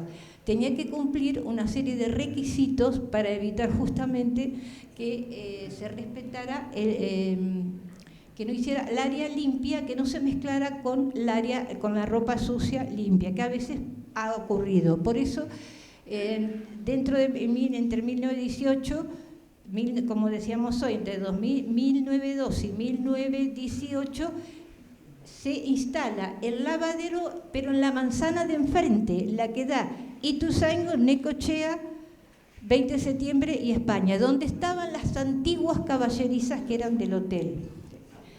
Esos son fotos que ya no están, porque las tetas tendrán también unos 10 años que las sacamos, porque yo lo llegué a conocer. No existe más porque están haciendo ampliaciones la facultad, pero como para que tengan una idea de lo que era este lugar enfrente, especialmente este lugar, ahora lo vamos a ver en un corto videito cómo era ese trabajo, cómo llegaban el lavado. Pásalo. ¿Ven? Las máquinas, las lavarropa, yo como el cuidado del lavado, del secado, del planchado, de la separación de ropa. Estas máquinas, por supuesto, no eran argentinas, se tenían que exportar también.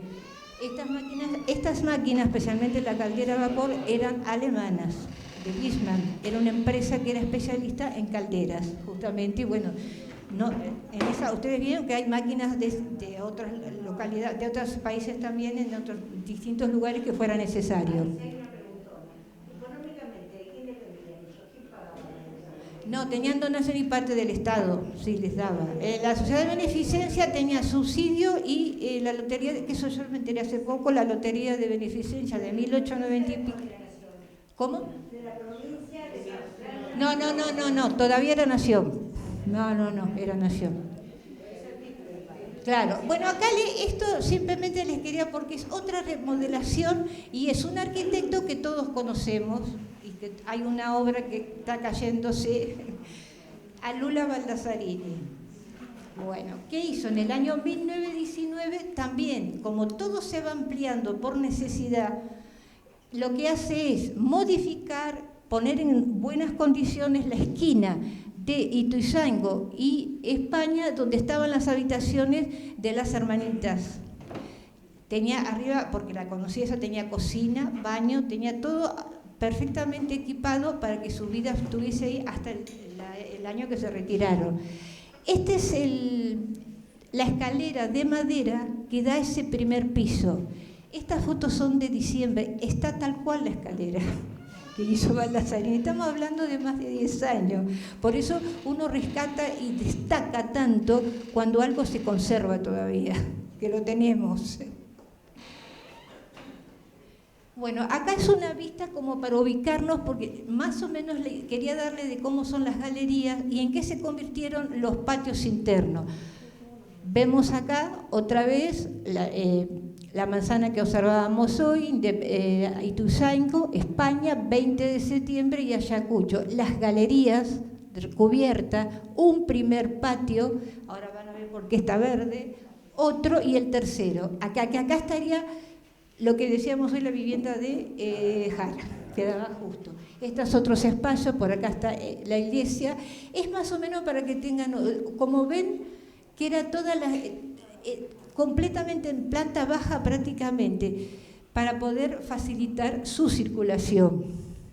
Ahora es terrible la diferencia acá, entre lo que era alemán.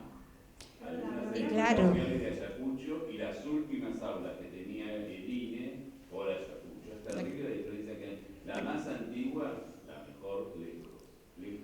Sí, bueno, vos las has visto. No, yo digo las distintas calidades que se ven en la misma manzana de construcción. Las más antiguas son se nota. La que le sigue al lado por Ayacucho, Hay y por la allá. última que son las aulas que utiliza la facultad, que las habían hecho para INE, son las peores de todas. Ahí se ve clarito los distintos. La diferencia de construcción te referís vos. Yo las sí, las conocí. Sí. Ahora las vamos a ver en otra imagen. Pasalo. Bueno, vamos a hacer como una entrada. Esta es la Ituzaingó 3520. ¿Ven? Hoy vimos como cuando lijaron la pared apareció el cartel Hotel Alemán. Acá ven, apareció lo mismo. Asilo, Hospital Marítimo. Se dejó. Eso fue, les vuelvo a decir, entre 2005 y 2010. Entramos y tenemos esta imagen del hall. Esta también es del otro día. Primero entran una escalerita y tienen un hall más chiquito, pero este es el principal, el más grande, que está el mural, tal vez algunos lo han visto, de Italo Grassi. Él hizo este mural cuando el INE cumplió 100 años, o sea, de 1893 a 1993. Él trabajaba todo el tiempo con una escalera, realmente les aseguro que era muy agradable, muy simpático hablar con él. ¿Se imagina? Nosotros... El personal continuamente pasaba, venía, iba a correr, siempre iba de un lado a otro, porque si uno estaba en una esquina, yo le dije la esquina que teníamos la oficina ahí en España y Ayacucho, a veces teníamos que ir a la otra punta, eran 2 cuadras, pasando por... Pero siempre eran galerías donde estaba el sol, estaba el verde, y era agradable, no estábamos encerrados, rodeados de cemento.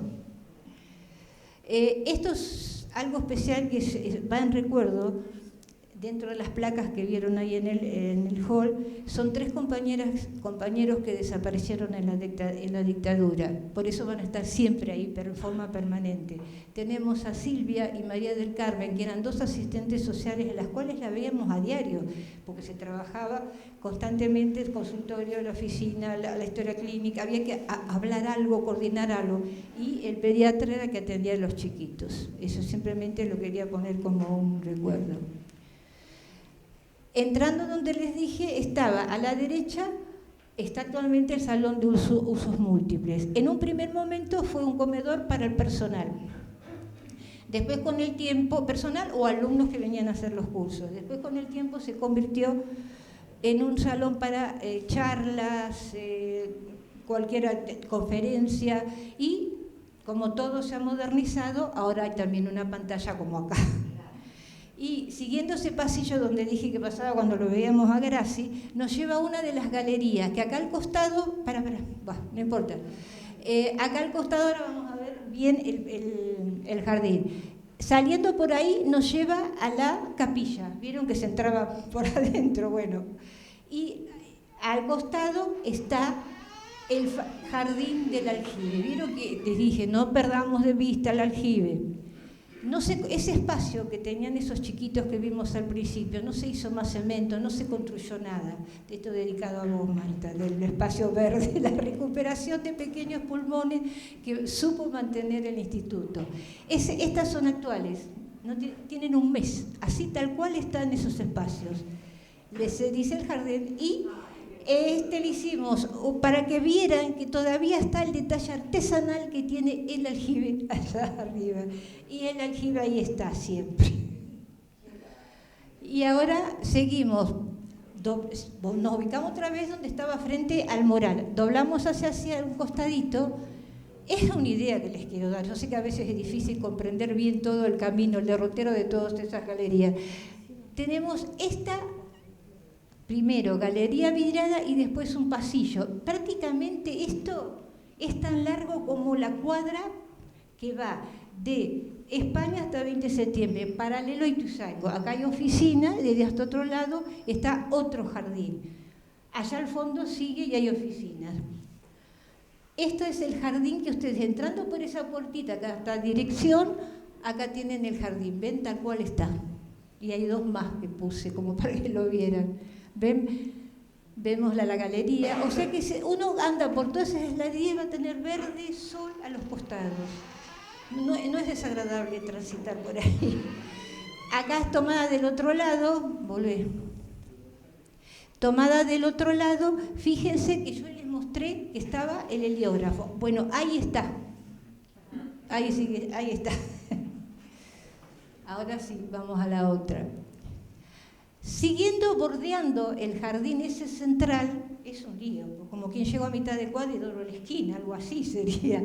Sigo de largo y allá está actualmente todavía el comedor para el personal. Y saliendo por esa puerta nos vamos a lo que es la Facultad de Medicina, y que en su momento esta tiene también unos 10 años la foto, era este otro jardín, que no era considerado jardín al cuidado de los otros 2 que vimos porque era un área de circulación, por lo tanto había que estar pisando. Habíamos dicho que de este costado estaba la vivienda de Jara. Esto da, que es lo que decías vos, da sobre Ayacucho. Acá estaba la caldera, la cocina. Esto fue durante mucho tiempo la antigua residencia para investigadores, docentes, que venían a estudiar, porque hubo una época, ya estamos hablando de la década del 70, ahora vamos a explicar bien la década del 70, alumnos que venían a tomar cursos. Eran de 1 mes y medio y el Estado les daba alojamiento gratis.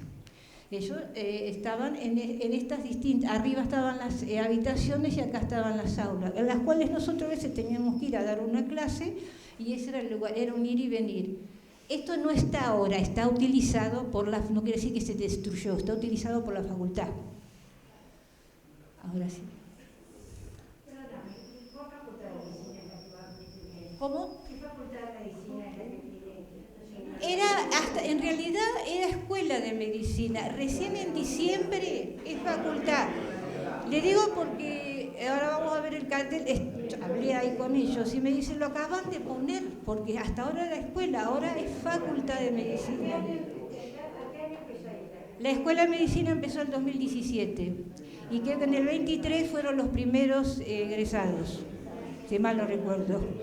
No quise poner tanto porque era un montón. Bueno, siguiendo ese pasillo que decía como quien voy caminando hacia 20 de septiembre, hay oficinas y recurrimos a la parte, hay una partecita que tiene primer piso que está en la biblioteca.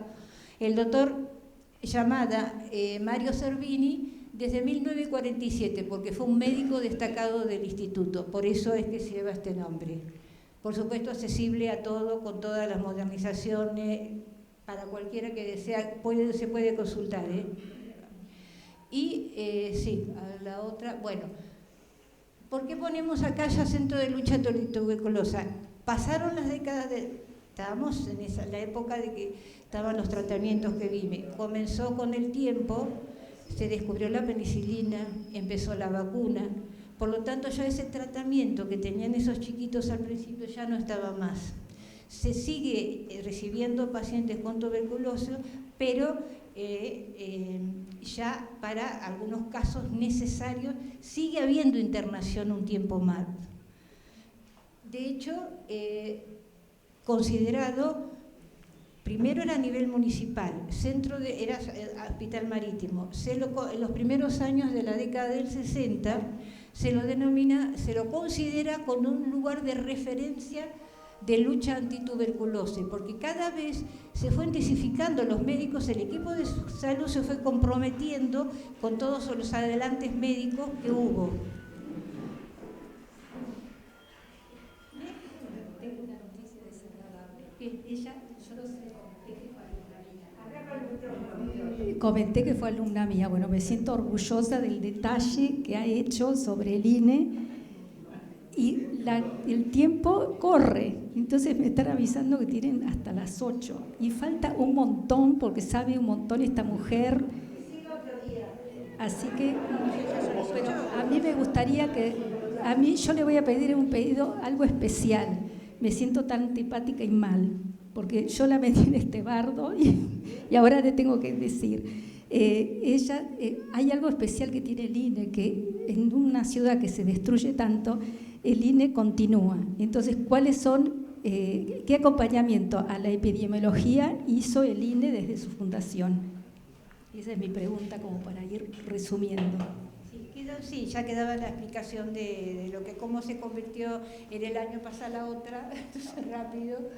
En el año 71, Instituto Nacional de Epidemiología, en el 80 se le da el nombre de Dr. Juan H. Jara, y ya se comienzan a abarcar otras enfermedades, y se arman grupos de trabajo interdisciplinarios relacionados, por ejemplo, se hace el curso, en el año 81 se realiza, somos pioneros, me incluyo, no puedo evitarlo, es decir, el primer curso a distancia donde participaban todo aquel que quisiera del resto del país y de localidades vecinas, de países vecinos. Por lo tanto, tenían que venir a fin de año, después pasados los meses, mandaban sus evaluaciones mensuales y realizaban su evaluación principal. A ver, pasa rápido y vemos. Bueno, estas son las distintas, cada uno ocupó el grupo donde quisiera. Bueno, la enfermedad de Chagas, la enfermedad de transmisión por alimentos, pasa la otra rápido. Porque la anterior era la de, obviamente, también se formó respiratorias y tuberculosis, básicamente. Y ¿por qué pongo esto acá? Porque una de las, considerando que los picapedreros hicieron tanto por nuestra identidad, entre ellos esta casita que está actualmente en Chacabuco y 20 de septiembre. La familia Barceló, que era la silicosis. Vieron que ese polvo que se desprende de las piedras, no había protección, les provocaba tuberculosis, enfermedad de los pulmones. Bueno, pasa si querés rápido. Bueno, yo la transmisión de sexualicida lo puse porque ese es el que integré.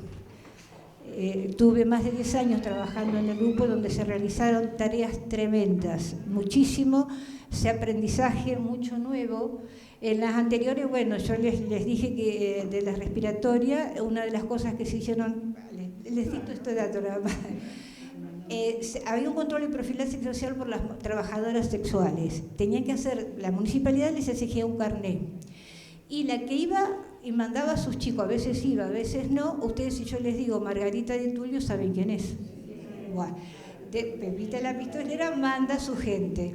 Y ella dice, las chicas, más allá de su vida, las chicas decían, tremendo, dice, cómo nos obliga a venir y que tenemos que cumplir. A veces decían, ya las conocíamos, que venían todos los meses. Y todo el trabajo de ustedes que hicieron para asesorar a todos los equipos de educación escolar de toda la provincia al cual yo asistí, porque he operado de la educación psicología, lo realmente teníamos que hacer. Bueno, acá a grandes rasgos, en la década del 80, esto fue el impacto a todo el mundo. Ustedes saben, a través, el disparador fue Rod Hudson y comentó el tema del SIDA. Bueno, el grupo se empezó a trabajar, a aprender, porque había una cosa, era muy nuevo desde el punto de vista de los médicos, de los asistentes sociales, del laboratorio, y el grupo nuestro, que éramos 6, 7, también teníamos que aprender porque había una cosa, ¿estábamos nosotros preparados para hacer frente a eso? ¿Cómo estaban nuestros prejuicios? Porque acá lo que hubo que luchar mucho por los prejuicios, el estigma que significó todo eso. Bueno, no quiero hablar mucho más porque no va. Esas son folleterías que se daban a los jóvenes en una forma clara. Colaboraban organizaciones no gubernamentales, nos donaban folletería para entregar a los cursos de los jóvenes. Y por todo el trabajo realizado en el año 1988, fin de año, la municipalidad nos reconoce con el premio Alfonsina por lo que se realizó, el aprendizaje y la detección de casos, porque había que registrarlos, hacer trabajo de investigación, docencia, con los cursos, que ahí vamos nosotros y los que venían a línea a darles clases también. Trabajamos con todo aquel que lo pidiese, escuela, maestra, se coordinaban todo ese tipo de actividades y bueno, vamos terminando. Bueno, eso en 1993, cuando se cumplió los 100 años, como para ambientar ese transporte. Pasa la otra. Bueno, desde el 96 se lo denomina, ustedes conocen el Malverín de Buenos Aires. Bueno, el INE pasó a depender en el año 96 del Malbrán de Buenos Aires. Y, ¿qué? Acá, bueno, vamos a redondear acá, porque una de las labores importantes que realizó el INE fue el COVID. Acá todo se hizo, básicamente lo principal que tiene este instituto, una de las tareas es la vigilancia. Hay que estar atento, la vigilancia ante posibles brotes, epidemias que puedan surgir. Con COVID estuvieron, que acá son compañeras, me dieron las fotos en diciembre. Nos reconoció, la municipalidad reconoció el esfuerzo que hizo en estos años. Seguí la otra. 4 cosas fundamentales, departamentos fundamentales que tiene el instituto: docencia, investigación, laboratorio y vigilancia. Son los 4 ejes principales. Por ejemplo, ahora en vigilancia están atentos a ver qué pasa con el H3N2, ese virus que está dando vuelta. Bueno, me decían las chicas, estamos atentos ahí observando a ver qué pasa. Bueno, ya terminamos. Bueno, acá está la foto actual de la facultad, ahí con el cartel nuevo, y acá en 20 de septiembre, y Ituzaingó, donde estaba el lavadero que vimos, están las aulas. Y simplemente acá, esto les paso rápido, porque a veces cuando uno siente que la vida institucional de un lugar a veces se combina con la nuestra, con la personal, y estos son recuerdos de algunos momentos nada más, son 3 más. Acá los compañeros de maestranza, de choferes que nos llevaban a distintos lados, ya había que ir a dar clase, a buscar los pacientes, porque a veces no venían a buscar la medicación pasado un mes. O sea, ese es el enfoque integral que se le daba al paciente. No toma la medicación, a los 2 o 3 días, estadística le avisaba al asistente que lo fueran a buscar.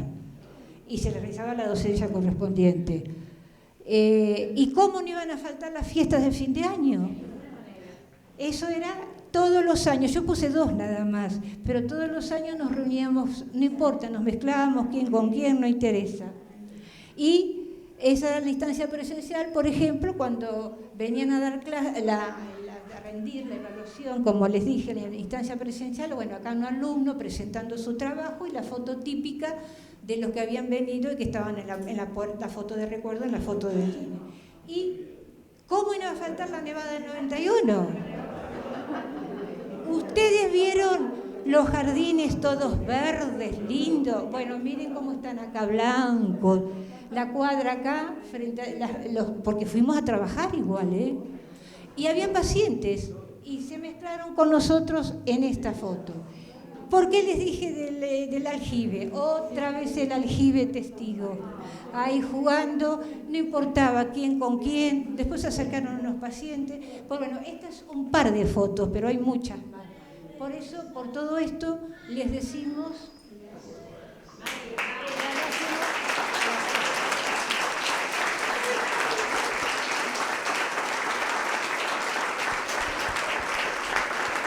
Muy rápido.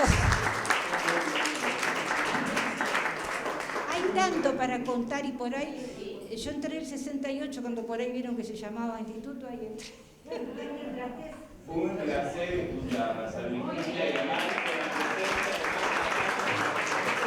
Bueno, voy a hacer mención, justamente, les agradezco enormemente, ha sido una charla maravillosa, para que vean que el barrio La Perla tiene algo más que ver con el Hotel La Perla y con lo que es el balneario y todo lo que tiene que ver con la recreación y todo lo demás, sino que tiene un enorme corazón. Me hace acordar a cuando yo tenía mi programa de radio, Tu Historia en la Historia, y nunca terminaba de contar y relacionar y linkear una cosa con la otra. Si empiezo yo a contar las calecitas, el colegio, la escuela 2, el jardín infante de mis hijos, la plaza Pueyrredón, bueno, la playa donde iba con los 4, bueno, tiene mucho corazón y espíritu de Mar del Plata, fabulosa, Virginia Charren, Mari Schweigart, otro aplauso y los esperamos el próximo martes con una charla muy especial, porque Silvia Secchi es de esta cosecha de mujeres espectaculares que tanto saben de la historia de Mar del Plata. Aprovecho para mencionar que está Marta Lamas, nuestra especialista en plazas fundacionales, está Mari Valdés, parte de nuestra asociación de amigos, un pilar del PUAM, de Mujeres en la Historia, Historias de Mujeres, está Rubén Aguilera, se fue hace un rato Mercedes Monteverde, Rubén Aguilera, decano de los periodistas deportivos de Mar del Plata. Le agradezco enormemente a Eli Giovanelli, que conocí el otro día, que está aquí, que está con su amiga, con sus amigas de Mar del Plata, y espero que el martes que viene nos volvamos a encontrar a las 18 aquí. Muchísimas gracias.